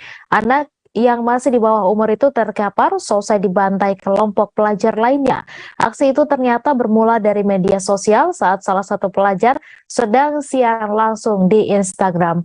Untuk informasi selengkapnya akan disampaikan langsung oleh wartawan Tribun Jakarta, Satrio Sarwo, yang kini sudah terhubung bersama kami. Silakan rekan Satrio. Ya, baik rekan Mei. Jadi memang seorang remaja ya, pelajar SMK berinisial AIS ya, berusia 16 tahun itu tewas ya, terkapar di sebuah gang sempit di Gang Kesederhanaan Kelurahan Keagungan, Kecamatan Taman Sari, Jakarta Barat pada Selasa tanggal 19 Juli 2022 kemarin. Dan memang peristiwa berdarah ini bermula dari kedua kelompok yang janjian di sosial media Instagram. Jadi kedua kelompok ini melibatkan kelompok SMK dari YPIP di kawasan Petujo dan juga dengan melawan ya SMK gabungan dari SMK Jakarta Pusat 1, SMK Sentosa dan juga SMK Islam Tambora atau yang disingkat Istanbul. Dan mereka ini awalnya SMK YPIP ini melakukan siaran langsung di Instagram. Kemudian ketika sedang berkeliling siaran langsung, ternyata ada yang membalas komentar di Instagram itu yang berasal dari kelompok korban. Kelompok korban ini di gabungan tadi, sekolah tadi. Dan kemudian ketika sudah janjian bertemu di kawasan Taman Sari, Jakarta Barat, nah kelompok dari SMK gabungan ini lari.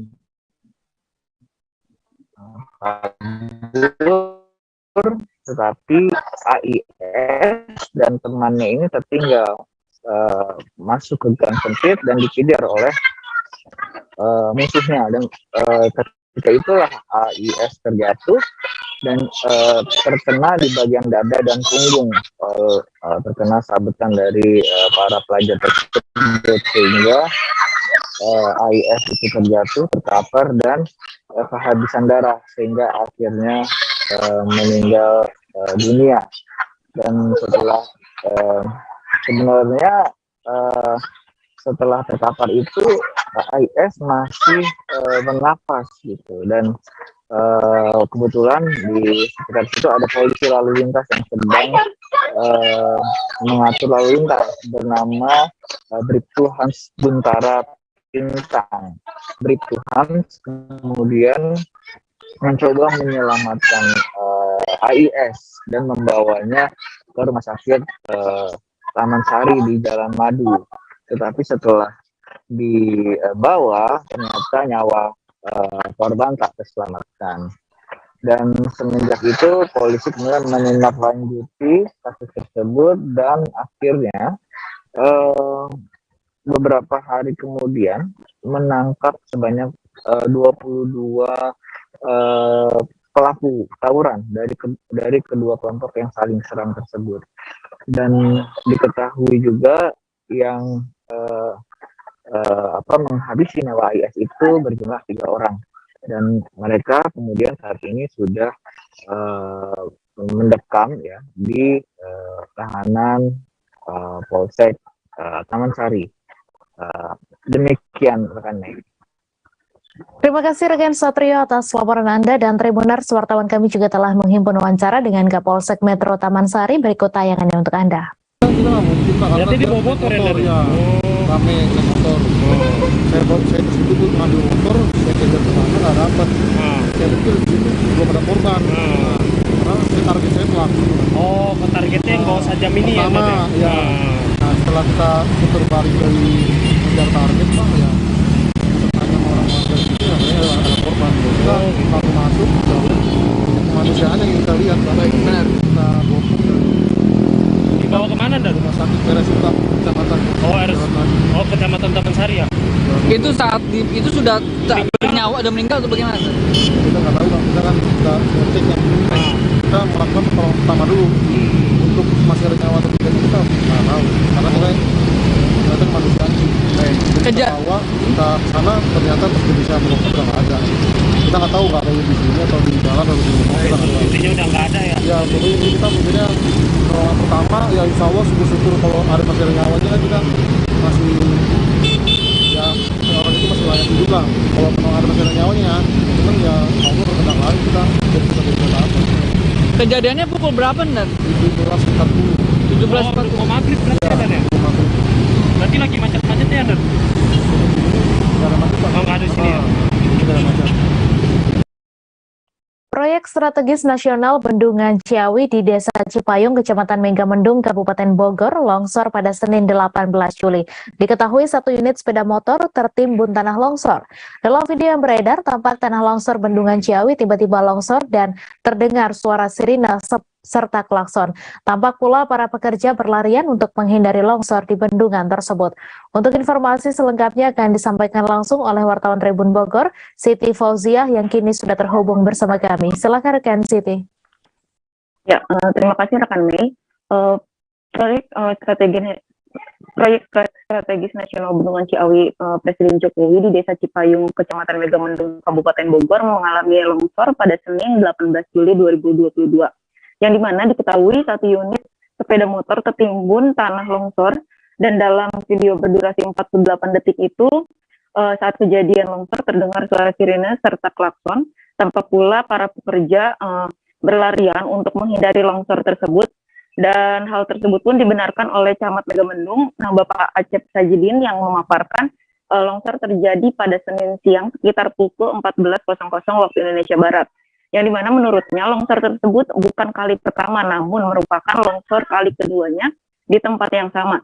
Di sisi lain, Kadis Cipayung, Bapak Cacih Budiana, membenarkan peristiwa longsor yang terjadi pada Senin 18 Juli 2022, yang dimana ia menuturkan tak ada korban jiwa dalam peristiwa longsor tersebut, hanya saja 1 unit motor tertimbun. Begitu rekan Mei. Baik, terima kasih Siti Fauzia atas laporan Anda. Selamat bertugas kembali. Polda Kepulauan Riau dan Polres Anambas memusnahkan narkotika jenis kokain sebanyak 43 bungkus. Barang bukti itu dimusnahkan dengan larutan air mendidih dan air aki di halaman Polres Anambas pada Kamis 21 Juli. Untuk informasi selengkapnya akan disampaikan langsung oleh wartawan Tribun Batam, Noven Simanjuntak, yang kini sudah terhubung bersama kami. Silakan rekan Noven. Ya, baik. Terima kasih rekan Mei dan juga Tribuners. Di sini kami laporkan terkait tentang pemusnahan kokain sebanyak 43 paket oleh Polda Kepulauan Riau dan juga Polres Kabupaten Kepulauan Anambas, dan yang dimana kegiatan tersebut dilaksanakan pada hari Kamis di tanggal 21 Juli 2022, dan tentunya Tribuners dalam pemusnahan tersebut barang kokain seberat 48,473 kg itu dimusnahkan dengan air mendidih dan juga dicampur dengan air cuka. Dan selanjutnya Tribuners untuk larutan tersebut, larutan kokain itu ditanam di dalam kubangan yang telah digali sebelumnya oleh pihak Polres Kabupaten Kepulauan Anambas. Tribuners, Brigjen Polda Kepulauan Riau, Rudi Pranoto, dia mengatakan bahwa untuk kokain tersebut memang sampai saat ini belum diketahui siapa pemiliknya, namun pihak dari mereka akan terus menindaklanjuti siapa pemilik dari barang-barang tersebut, dan pihaknya juga bersama dengan Bareskrim Polri dan juga Bea Cukai Pusat dan Bea Cukai Wilayah Kabupaten Kepulauan Anambas beserta pihak-pihak terkait lainnya turut mengidentifikasi bahwa barang-barang tersebut telah terdampar sebelumnya di wilayah Kepulauan Jemaja dan ditemukan oleh salah seorang warga bernama Rusdikun, dan selanjutnya dilakukan kegiatan penelusuran kembali di beberapa titik wilayah sebanyak 8 titik di wilayah Kepulauan Jemaja. Dan Tribuners, dari barang bukti itu akhirnya pihak kepolisian melakukan gelar ekspos untuk pemusnahan dengan dikeluarkannya surat keputusan dari Kejaksaan Negeri Natuna, dan selanjutnya Tribuners untuk upaya dari identifikasi lainnya yang dijelaskan oleh Rudi Pranoto bahwa ini termasuk dalam jaringan internasional, bahwa untuk perairan wilayah Kepulauan Riau itu merupakan lintas perairan yang sering sekali dilalui oleh beberapa kapal-kapal OPL dengan negara-negara perbatasan tetangga, baik itu Malaysia dan juga Thailand seperti itu. Dan akibat cuaca yang buruk pula, angin barat, maka diperkirakan atau diduga kapal-kapal itu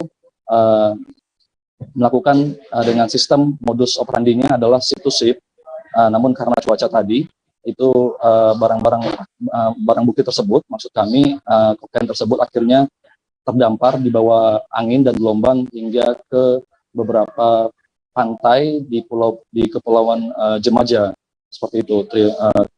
Ya. Baik, terima kasih rekan Noven atas laporan Anda. Selamat bertugas kembali. Kejati Bengkulu mengungkapkan kasus dugaan korupsi dana peremajaan atau replanting sawit di Bengkulu Utara. Ada 4 orang yang ditetapkan sebagai tersangka dalam kasus ini. Barang bukti yang diamankan adalah sejumlah uang 13 miliar rupiah dan ditampilkan sebanyak 5 miliar rupiah dalam konferensi pers pada Kamis kemarin. Untuk informasi selengkapnya akan disampaikan langsung oleh wartawan Tribun Bengkulu, Romi Juniandra, yang kini sudah terhubung bersama kami. Silakan rekan Romi. Ya, baik. Selamat sore, Mei dan juga Tribuners.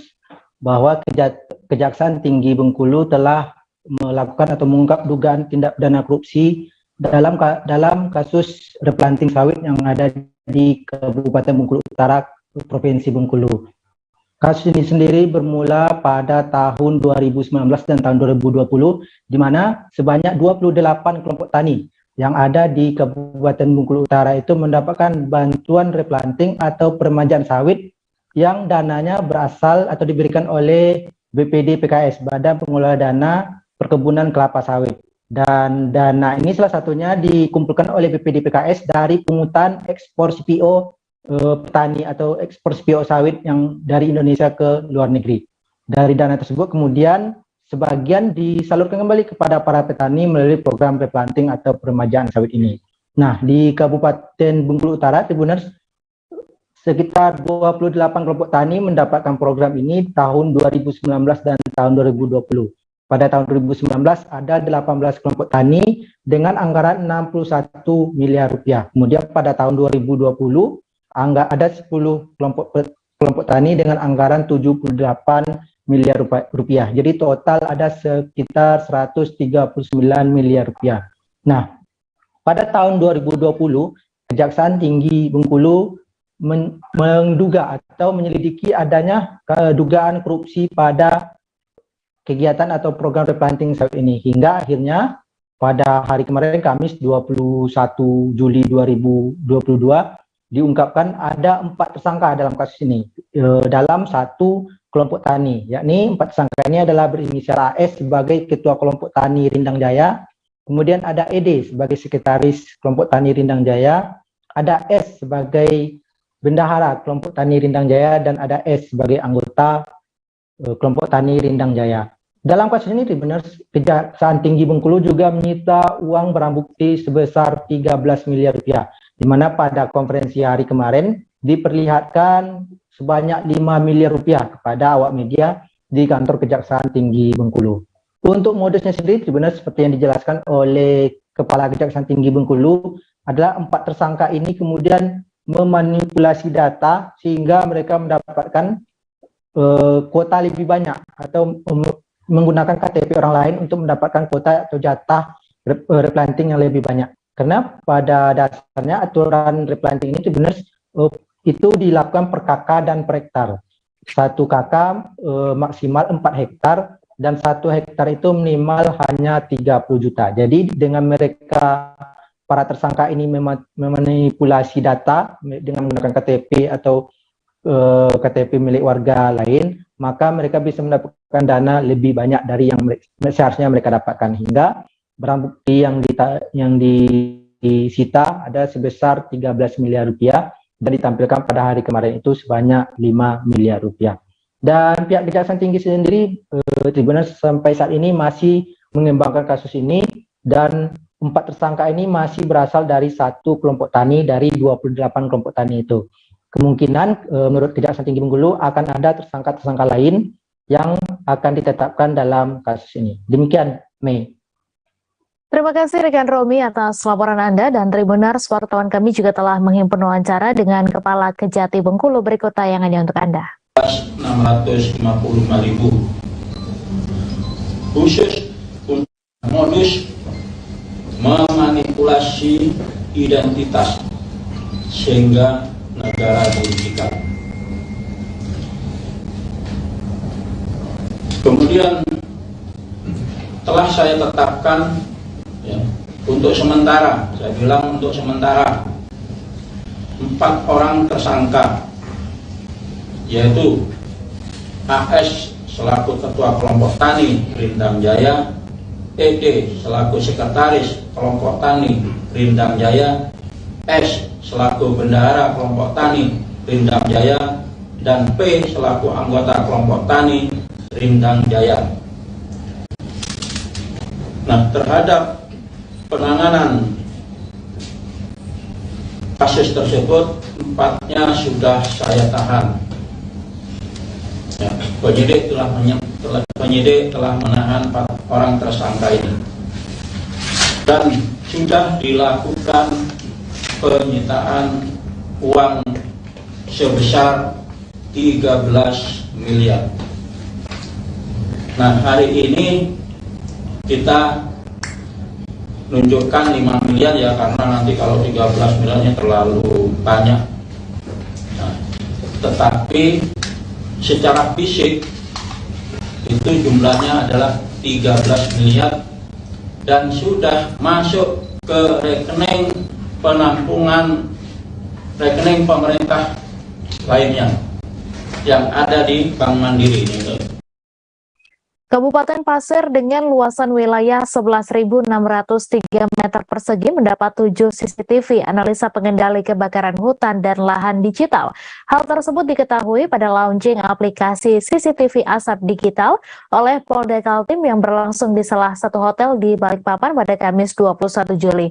Bupati Pasir Dr. Fahmi Fadli mengatakan untuk titik lokasi pemasangan 7 CCTV tersebut bakal dipasang di Menara PT Telkomsel. Untuk informasi selengkapnya akan disampaikan langsung oleh wartawan Tribun Kaltim, Syaifullah Ibrahim yang kini sudah terhubung bersama kami. Silakan rekan Syaiful. Ya, rekan Mike. Untuk aplikasi asap digital ini, 7 CCTV asap digital ini bakal dipasang di Menara PT Telkomsel, di mana untuk pemasangannya hanya pihak perusahaan yang lebih tahu.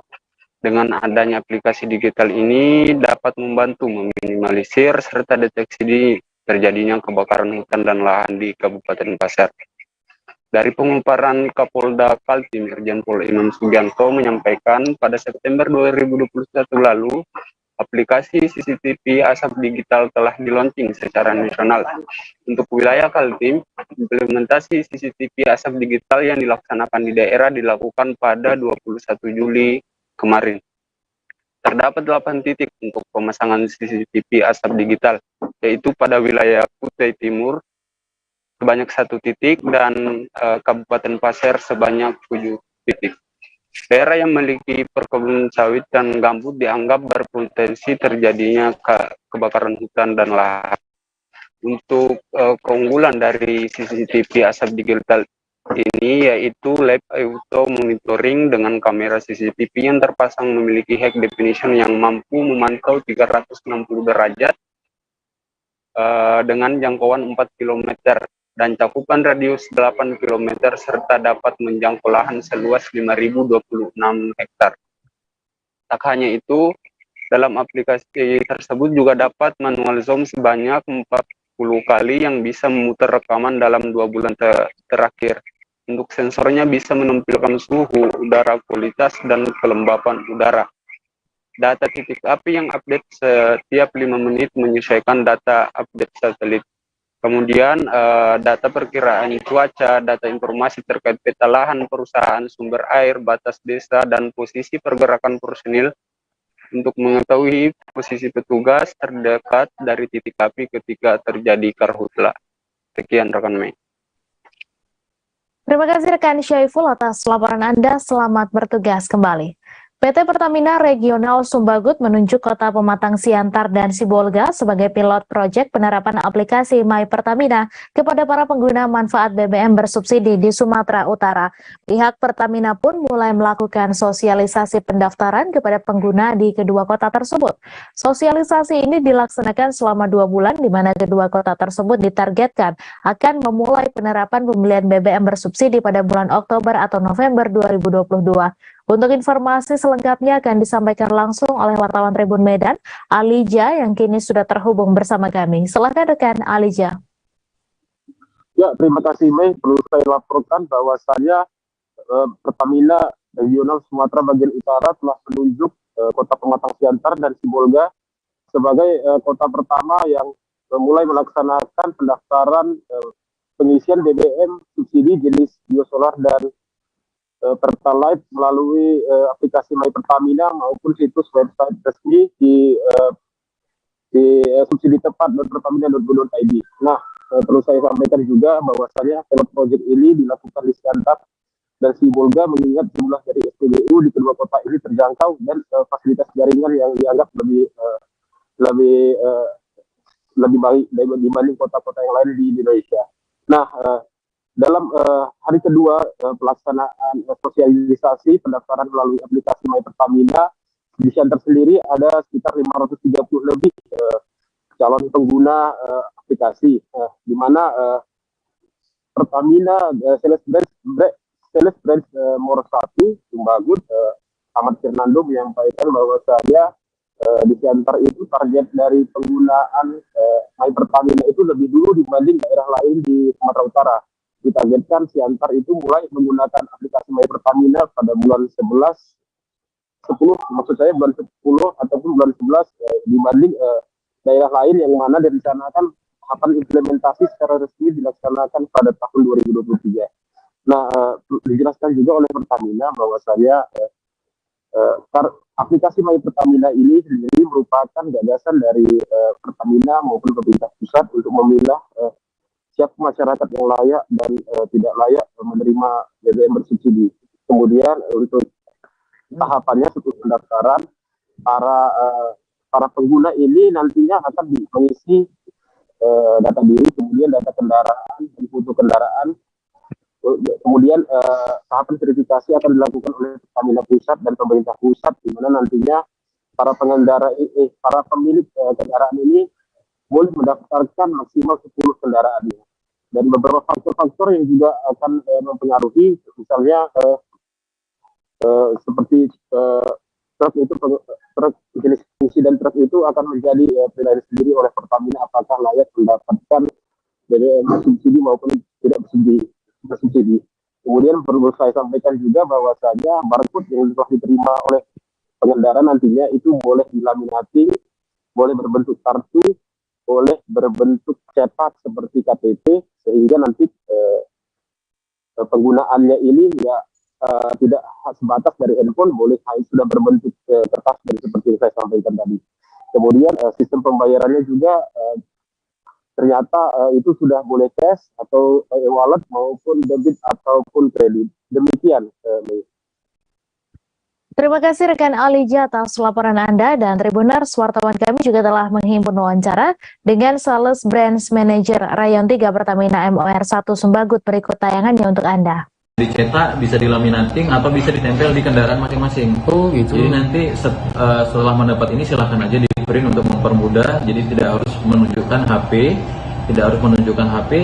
Barcode ini bisa ditempel di mobil ataupun dibentuk seperti KTP bisa.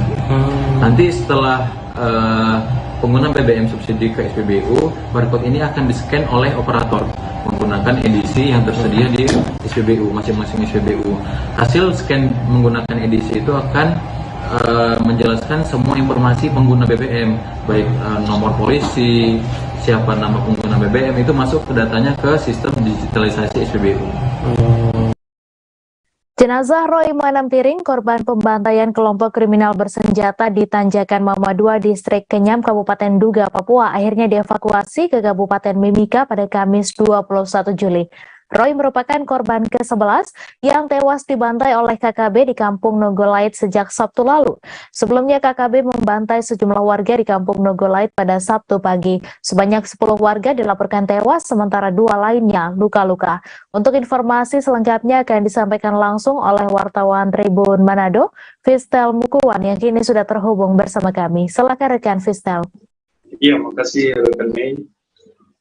Roy Manampiring adalah salah satu korban pembantaian dari KKB di Papua, dan Roy sendiri adalah warga Sulawesi Utara. Lebih tepatnya rumah duka berada di Desa Pinili, Jaga 1, Kecamatan Dimete, Kabupaten Minahasa Utara, Sulawesi Utara. Dan ketika kami kunjungi, memang di rumah duka sudah dibuatkan tenda-tenda dan sudah disiapkan kursi untuk beribadah, persiapan pemakaman. Dan memang kami menemui istri dari Bapak Roy Manampiring menyampaikan secara pribadi dengan hati nurani mereka menginginkan suaminya untuk dibawa pulang ke rumah duka. Namun memang disampaikan mendapat informasi dari Papua bahwa jenazah sudah tidak bisa dikirim lagi karena sudah membusuk sehingga tidak bisa dikirim dan hanya dimakamkan oleh keluarga yang ada di Papua. Namun istrinya sendiri sudah tidak sempat hadir ke Papua, hadir langsung ke Papua, sehingga di rumah duka sendiri mereka hanya mengikuti melalui siaran langsung atau live streaming. Dan kami temui memang kemarin dan hari ini jenazah sudah dimakamkan, jadi keluarga mengikuti live streaming dari rumah dan diikuti juga oleh masyarakat desa Pinili. Nah, kronologi singkat yang disampaikan oleh istrinya setelah mendapat informasi suaminya meninggal, memang menurutnya pada Sabtu itu kejadian mendapat informasi dari salah satu tetangga suaminya di Papua bahwa telah terjadi peristiwa penembakan di lokasi di mana suaminya bekerja.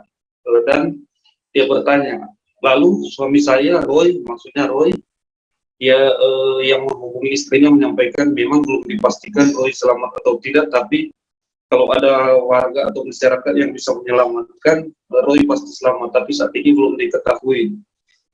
Namun dia sampaikan pada hari Minggu juga mendapat informasi bahwa ada masyarakat yang menemukan mayat di hutan, dan dari pihak yang ada di Papua meminta agar istri dari Roy mengirimkan fotonya dan bertanya apakah Roy ada tato, dan memang istrinya menyampaikan Roy memiliki tato di bagian lengan kiri dengan tulisan RM yang menandakan sesuai nama Roy, yaitu Roy Manampiring. Setelah mendapat informasi itu, dia menjadi perasaannya sangat tertekan, sehingga selama beberapa hari ini tidak lagi menyempatkan diri untuk memegang handphone untuk mendengarkan informasi, tinggal dari saudaranya. Dan dia menyampaikan rencananya Roy akan pulang ke kota Manado pada bulan Agustus, dan pada bulan ini akan mengirimkan uang untuk pembelian handphone anaknya. Namun ya, istrinya mengakui apa daya, Tuhan sudah merencanakan hal yang lain. Dan memang disampaikan memang setiap bulan suaminya biasanya mengirimkan uang setiap bulan, karena setiap bulan baru turun dari hutan. Kalau di hutan tidak ada jaringan, jadi kalau ingin mengirimkan uang harus balik ke mungkin rumah bos baru mengirimkan uang. Dan dia berharap memang dan dia sudah mengikhlaskan apa yang terjadi pada suaminya. Diakui memang suaminya adalah tulang punggung, dan memang dari dulu adalah seorang perantau untuk mencari pekerjaan. Dia menyampaikan juga Roy ini adalah seorang pekerja sengso atau pemotong kayu. Ya, demikian rekan Mei. Baik, terima kasih rekan Fistel atas laporan Anda, dan Tribuners, wartawan kami juga telah menghimpun wawancara dengan istri Roy. Berikut tayangannya untuk Anda. Tahun lalu ya? Iya. Pergi ke sana dengan siapa? Ada yang bos. Oh, bos orang sana juga atau sini? Oh, orang ke. Lalu kerja di sana ya? Lalu ada berapa anak Bapak? Ada anak? 3 ya? Lalu jenazah rencananya mau dibawa di sini atau gimana? Ya, rupa kabar ini kan jenazah tidak boleh bawa. Jadi semua dimakamkan di sana? Dimakamkan di Timika. Di Timika ya? Jadi ibu mau pergi atau sunyanda? Rencana mau dimakamkan kapan? Besok. Besok di sana ya? Jadi di sini ada ibadah ya? Ibadah juga, mau ikut ibadah sana. Jadi bapak itu kira-kira tulang punggung atau ada anak yang? Tulang punggung lah. Keluar kampung. Keluar kampung, sampai keluar kampung. Memangnya seberapa lama Pak itu merantau kerja di luar? Ya, bapak itu sejak menikah tuh biasa merantau. Atas desakan keluarga Brigadir J dan publik, 3 petinggi Polri sudah dinonaktifkan Kapolri Jenderal Listio Sigit Prabowo terkait tewasnya Brigadir J. Ketiga petinggi Polri yang dinonaktifkan tersebut yakni Kadif Propam Irjen Verdi Sambo, Karo Paminal Div Propam Polri Brigjen Pol Hendra Kurniawan, dan Kapolres Jakarta Selatan Kombes Budi Herdi Susianto. Irjen Napoleon Bonaparte pun turut memberikan respons atas penonaktifan 3 petinggi Polri tersebut. Irjen Napoleon Bonaparte menjelaskan 2 jenderal dan seorang kombes tersebut masih bisa aktif kembali menjabat. Napoleon pun mengatakan terungkapnya kasus baku tembak sesama anggota polisi tergantung kejujuran dari pimpinan Polri. Napoleon menuturkan kepemimpinan yang jujur sangat menentukan terungkapnya kasus yang menewaskan Brigadir J itu. Kendati demikian, Jenderal Bintang 2 itu meminta masyarakat agar mendukung usaha Polri dalam mengusut kasus tersebut. Sebagaimana diketahui, Baradae menembak Brigadir J di rumah dinas Irjen Pol Verdi Sambo di Komplek Polri Duren 3, Jakarta Selatan pada Jumat 8 Juli. Insiden itu menewaskan Brigadir J selaku sopir istri Verdi. Brigadir J tewas terkena tembakan Baradae yang merupakan ajudan Verdi. Atas kasus ini, Kapolri memutuskan untuk menonaktifkan Irjen Verdi Sambo dari jabatan Kadif Propam Polri. Menurut Kapolri Jenderal Listio Sigit, keputusan untuk menonaktifkan Irjen Sambo lantaran mencermati desakan masyarakat, khususnya untuk menghindari spekulasi terkait kematian Brigadir J. Kemudian Sigit juga menonaktifkan Brigjen Hendra Kurniawan dari jabatan Karopaminal Polri dan Kombes Budi Herdi dari jabatan Kapolres Jakarta Selatan. Sementara itu, terkini rekaman CCTV di sekitar area rumah Verdi Sambo tengah diselidiki. Namun ditemukannya rekaman CCTV pun belum bisa membuat kasus ini terang benderang. Polri memang mengklaim sudah memegang barang bukti CCTV yang merekam kasus kematian Brigadir J. Terkait hal itu, pengamat kepolisian dari ISESS Bambang Rukminto menyebut hal itu merupakan kabar baik. Namun Bambang bertanya-tanya apakah CCTV yang diklaim polisi tersebut bisa mengungkap kasus ini secara terang benderang. Selama 2 pekan kasus ini bergulir, Bambang menilai banyaknya kejanggalan-kejanggalan dalam proses penyidikannya. Untuk itu, Bambang meminta kepada tim khusus bentukan Kapolri untuk secara terbuka jika menemukan fakta-fakta secara objektif dan profesional.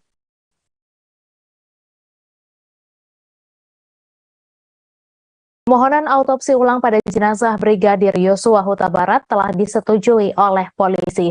Diketahui permohonan autopsi ulang ini dilakukan pihak keluarga untuk mengetahui penyebab banyaknya luka yang ada di jenazah Brigadir J, serta untuk menjawab kejanggalan dari kematian Brigadir J yang meninggal karena terlibat baku tembak dengan Baradae di rumah Kadif Propam nonaktif Irjen Verdi Sambo.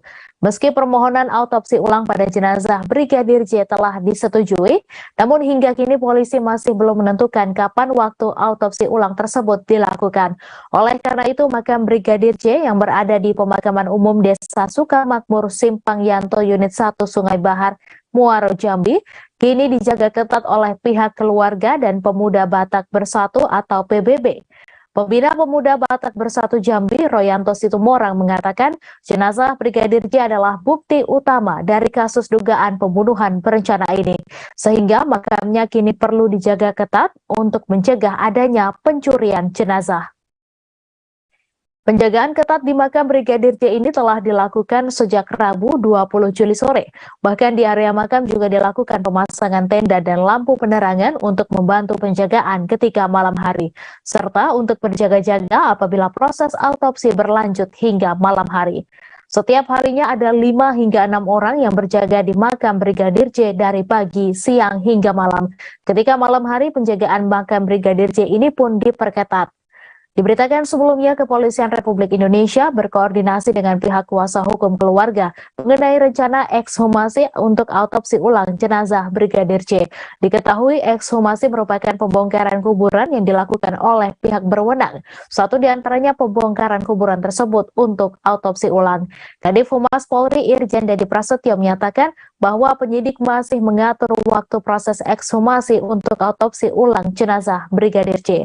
Dedi Prasetyo menuturkan penyidik Polri telah menargetkan proses autopsi ulang Brigadir J untuk segera dapat dilakukan dalam waktu dekat.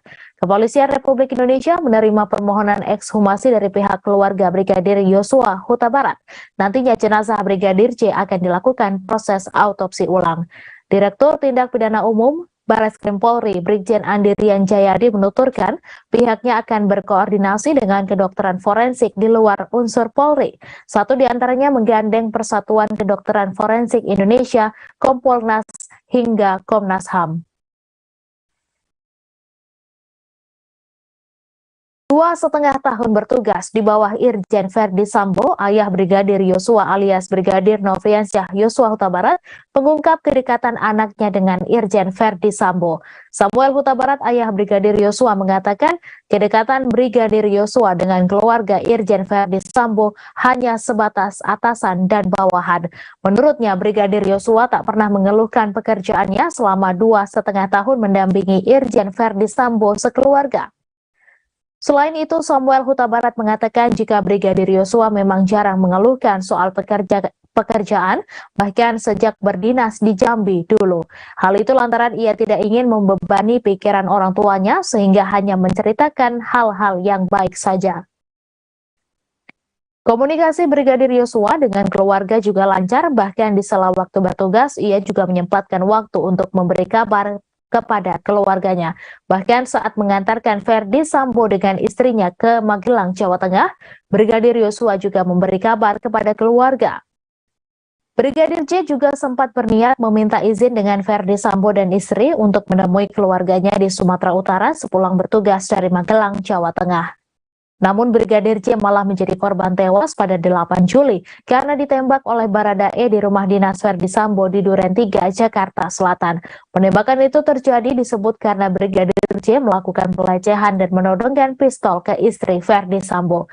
Tewasnya Brigadir J pun dinilai memiliki kejanggalan lantaran kondisi jenazah yang mengalami beberapa luka selain luka tembak, yaitu luka sayat serta luka lebam. Kini pihak keluarga Brigadir J juga tengah mengajukan permohonan autopsi ulang pada jenazah Brigadir J.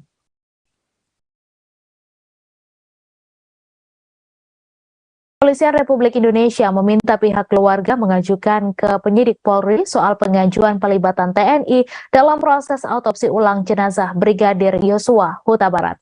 Kepala Divisi Hubungan Masyarakat Polri Irjen Dede Prasetyo menyebutkan bahwa jika nantinya pihak keluarga ingin adanya pelibatan dokter forensik TNI dalam proses autopsi ulang, namun Dede mengatakan pihaknya meminta agar keluarga Brigadir J untuk mengajukan permohonan terlebih dahulu ke penyidik Polri. Lebih lanjut, Dede menambahkan bahwa Polri belum berkomunikasi langsung dengan TNI terkait autopsi ulang jenazah Brigadir J. Kendati demikian, penyidik sudah berkoordinasi dengan Ikatan Dokter Forensik Indonesia terkait autopsi ulang jenazah Brigadir J. Diberitakan sebelumnya, kuasa hukum keluarga Brigadir Yosua Huta Barat, Kamarudin Simanjuntak, meminta proses ekshumasi alias autopsi ulang tidak kembali dilakukan oleh dokter forensik dari Polri. Kamarudin meminta Kapolri membentuk tim khusus yang melibatkan kedokteran dari kedokteran forensik TNI hingga rumah sakit swasta. Hal ini karena adanya keraguan dari pihaknya soal hasil autopsi yang menunjukkan tidak ada luka lain selain luka tembakan.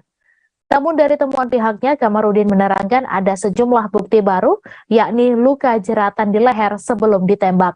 Selain itu, Kamarudin juga telah membawa bukti luka yang dialami jenazah Brigadir J saat melapor ke Bareskrim pada Senin 18 Juli.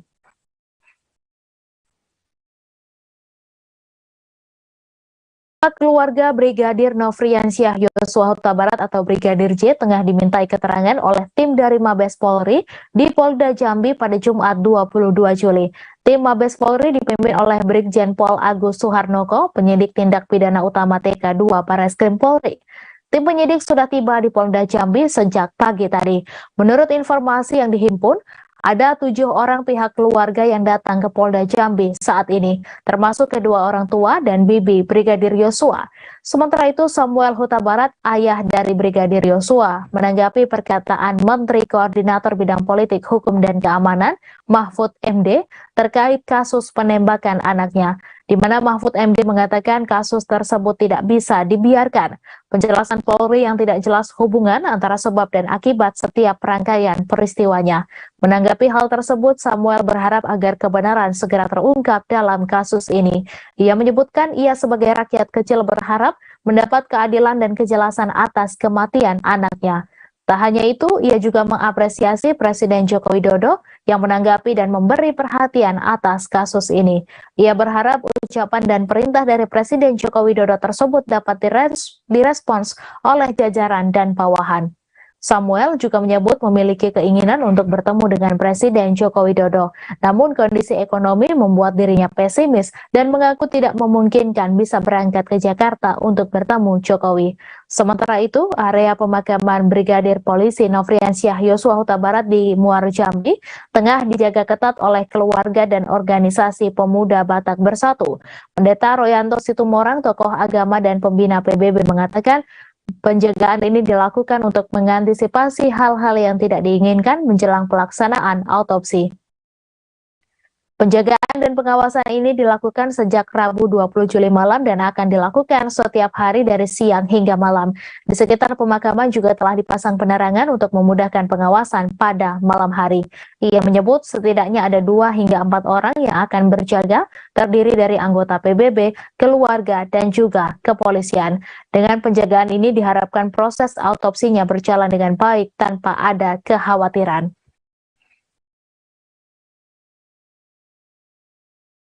Informasi tadi sekaligus menutup perjumpaan kita dalam live update hari ini. Jangan lupa saksikan informasi terbaru lainnya hanya di kanal YouTube Tribun Network. Terima kasih atas kebersamaan Anda. Saya Misa Desirait beserta kru yang bertugas pamit undur diri. Terima kasih dan sampai jumpa.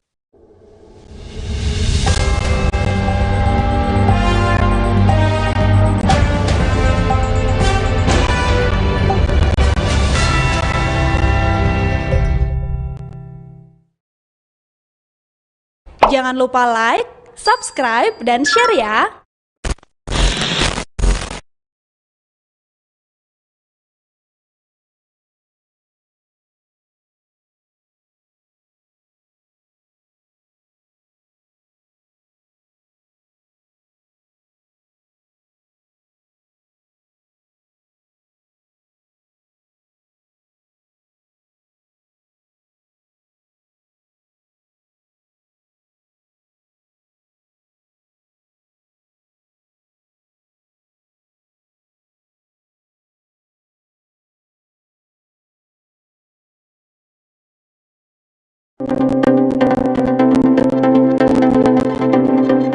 Mantan Menteri Pemuda dan Olahraga Roy Suryo ditetapkan sebagai tersangka. Penetapan tersebut dilakukan Polda Metro Jaya pada Jumat 22 Juli 2022 terkait kasus penistaan agama. Kabar tersebut dibenarkan oleh Kabid Humas Polda Metro Jaya Kombes Indra Zulpan. Penetapan tersangka tersebut dilakukan setelah penyidik melakukan serangkaian penyelidikan. Saat ini Roy Suryo sudah berada di Mapolda Metro Jaya.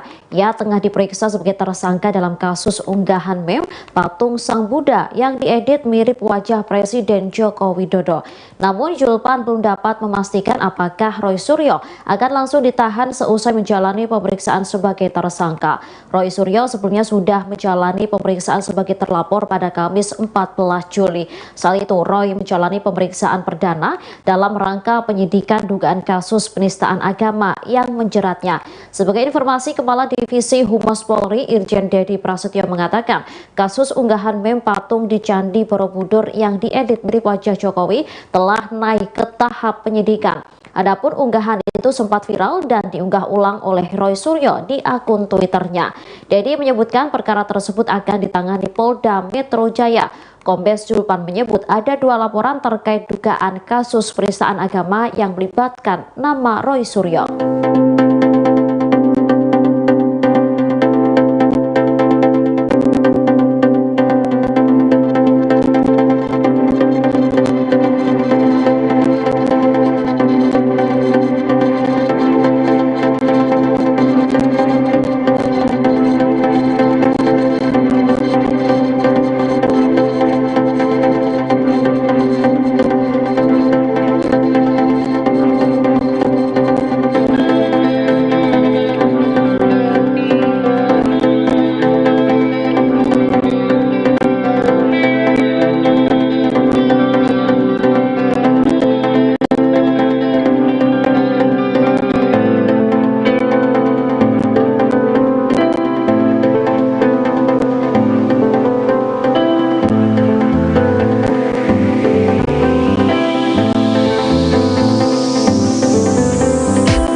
Demikian informasi kali ini, nantikan informasi terbaru lainnya di kanal YouTube Tribun News. Terima kasih sudah nonton. Jangan lupa like, subscribe, dan share ya.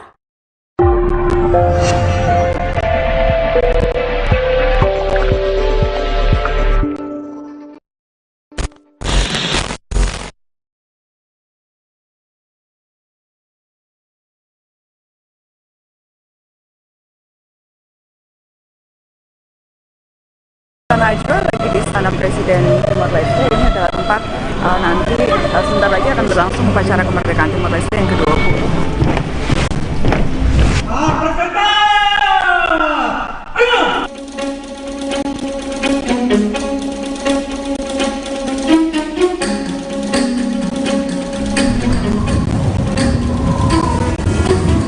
Pertama kali ke Dili. Oh, pertama kali. Cantik sekali. Pasti Timor Leste menyesal itu keluar dari Indonesia. Wah, banyak anak muda Timor Leste ingin tinggalkan negaranya. Apa betul? Timor Leste, salah satu negara termuda di dunia, merestorasi kemerdekaan di tahun 2002 setelah melalui referendum. Rakyat Timor Leste memutuskan untuk lepas dari Indonesia. Ada banyak hal terjadi sepanjang 20 tahun terakhir. Saya akan berbincang dengan elit negeri ini, juga berbincang dengan generasi mudanya, untuk melihat lebih dekat bagaimana rakyat Bumi Lorosae berjuang meraih mimpinya sebagai negara merdeka.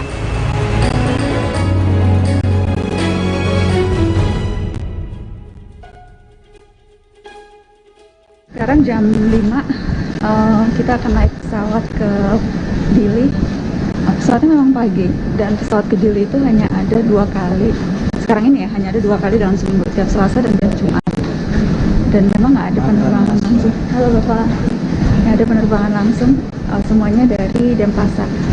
Flightnya kurang lebih 2 jam.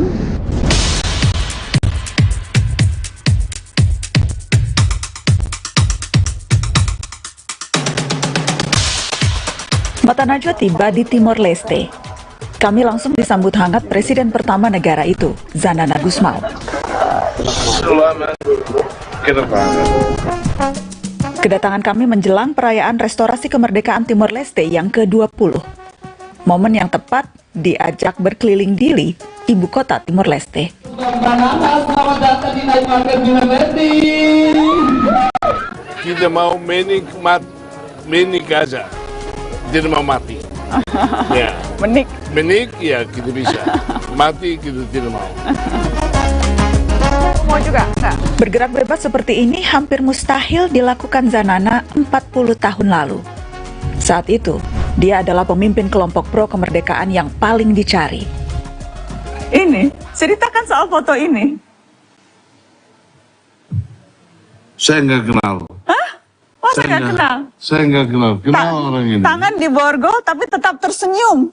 Kenapa bisa tangan diborgol? Ada pistol tapi tetap tersenyum. Dari mana itu? Karena saya tidak tahu nyanyi. Saya tidak tahu menyanyi. Kenapa masih bisa? Tidak ada rasa takut di sini, tidak ada rasa.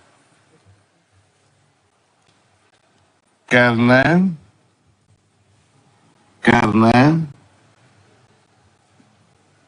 saya sudah bertemu dengan orang atau dengan tentara selama di perang perjuangan. Orang pertama yang saya kenal adalah seseorang yang kita tembak dan kita tangkap karena nggak bisa lari, dan di situ sedang sakit semua saya menjadi dokter. Saya menjadi dokter kita supaya dia. Jadi musuh pun dirawat. Kalau tidak punya lagi senjata dan sedang menderita, itu bukan musuh, itu manusia. Itu manusia. Manusia, bukan musuh. Bukan. Musuh kalau dia dengan senjata, kita juga dengan senjata. Tapi begitu senjata tidak ada, begitu dia luka, itu sesama manusia. Manusia. Menurut Undang-Undang Nomor 7 Tahun 1976 yang telah disahkan oleh DPR RI, pada pokoknya mengesahkan penyatuan Timor Timur ke dalam Negara Kesatuan Republik Indonesia. Sejak 1976, Timor Leste dijadikan provinsi ke-27 Indonesia dengan nama Timor Timur. Setelah Orde Baru tumbang di Indonesia, 30 Agustus 1999, referendum diadakan untuk menentukan nasib Timor Leste. Dan rakyat Timor Leste ternyata memilih lepas dari Indonesia. Maka tepat hari itu, 20 Mei 2002, sebuah negara baru lahir. Timor Leste meresmikan kemerdekaannya.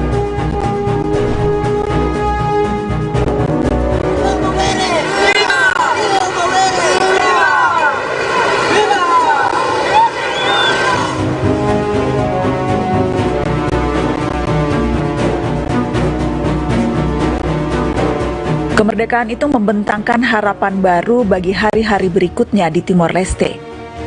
Tapi berbagai masalah tak seketika lenyap karenanya.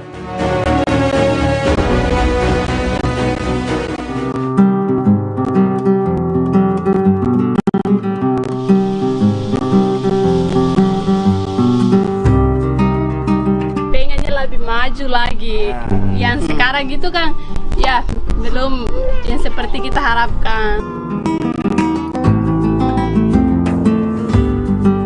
Agora kita ni desenvolvimento ya kita ni nação Timor Leste ne lá dia ele hareba kita ni rai ya município mas 13 município ne bela hala desenvolvimento ne lá dia mas ba educação ada ba educação ya kita ni rai Timor Leste ne lá dia 20 tahun sudah merdeka, tapi wajah Timor Leste tidak terlalu terasa asing bagi saya.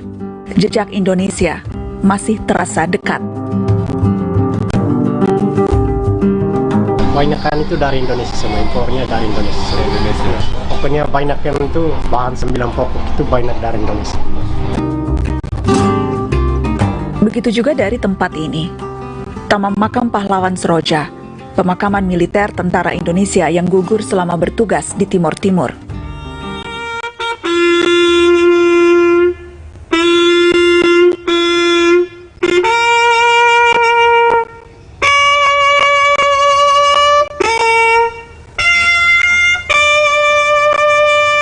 Jadi ini kali pertama ya Pak? Untuk saya kali pertama, dan saya juga karena secara khusus diminta oleh Presiden untuk hadir. Jadi secara umum Pak Mahfud kalau bicara Indonesia Timor Leste, karena terkadang Pak narasi-narasi di publik kebanyakan itu sempat ada misalnya bilang wah pasti Timor Leste menyesal itu keluar dari Indonesia atau menyesal memilih merdeka dan sebagainya, itu narasi-narasi di publik secara umum. Tapi kalau Pak Mahfud yang Bapak tangkap begitu dari bagaimana melihat Timor Leste sekarang dan relasi hubungannya dulu? Kalau soal narasi itu urusan publik dan kesannya sendiri-sendiri ya. Tetapi kita tidak bisa membuat jarum sejarah berbalik. Tidak bisa juga berbuat sejarah itu berjalan mundur. Apapun sekarang harus terus jalan ke depan. Timor Leste sudah merdeka jalan dan kita bantu untuk maju. Tapi kita akan membantu sesuai dengan tata hubungan internasional. Anak muda Timor Leste yang lahir setelah kemerdekaan tidak buta akan sejarah. Mereka mewarisi pengetahuan masa lalu tentang apa yang terjadi di tanah airnya. Apalagi kedekatan terhadap Indonesia masih jadi bagian dari keseharian mereka. Biasanya belajar bahasa Indonesia dari sinetron sih. Kalau saya televisi. Kalau saya tidak belajar dari suka nonton televisi, tapi karena suka membaca terus bahasanya mudah dimengerti. Jadi saya bacanya buku bahasa Indonesia seperti penulis yang terkenal di Indonesia, Kak Banacwa, Kak Kirsu Besari, Kak Boy Chandra, sama banyak penulis Eka Kurniawan. Saya suka banget dia punya buku. Oke. Jadi dari buku dari juga, YouTube, dari musik. Ya, dari itu. Kalau anak muda Timor Leste sekarang yang musik, kalau yang dari Indonesia yang didengar apa? Artis yang luar negeri, Indonesia. Beda-beda sih. Beda-beda. Sekarang yang Tulus, yang hati-hati di jalan lagi viral. Hati-hati di jalan. Itu juga viral di sini. Lagi viral banget. Kalau pandangan kalian sekarang tentang Indonesia? Kalau saya sih, kalau pandangan ke Indonesia, kan Indonesia salah satu negara yang pernah menjajah Timor Leste. Jadi udah menjadi bagian juga kan. Jadi kayak kulturnya juga tercampur sini, makanannya, orang-orangnya juga kayak ada yang kalian campur dengan masyarakat dari Indonesia, orang-orang dari Indonesia, jadi udah kayak menyatu. Jadi part of Timor Leste gitu. Jadi kan kita nggak bisa mengubah masa lalu atau sesuatu yang sudah terjadi. Kalau di tahun kayak Indonesia menjajah Indonesia, diharuskan sekolah. Jadi itu kayak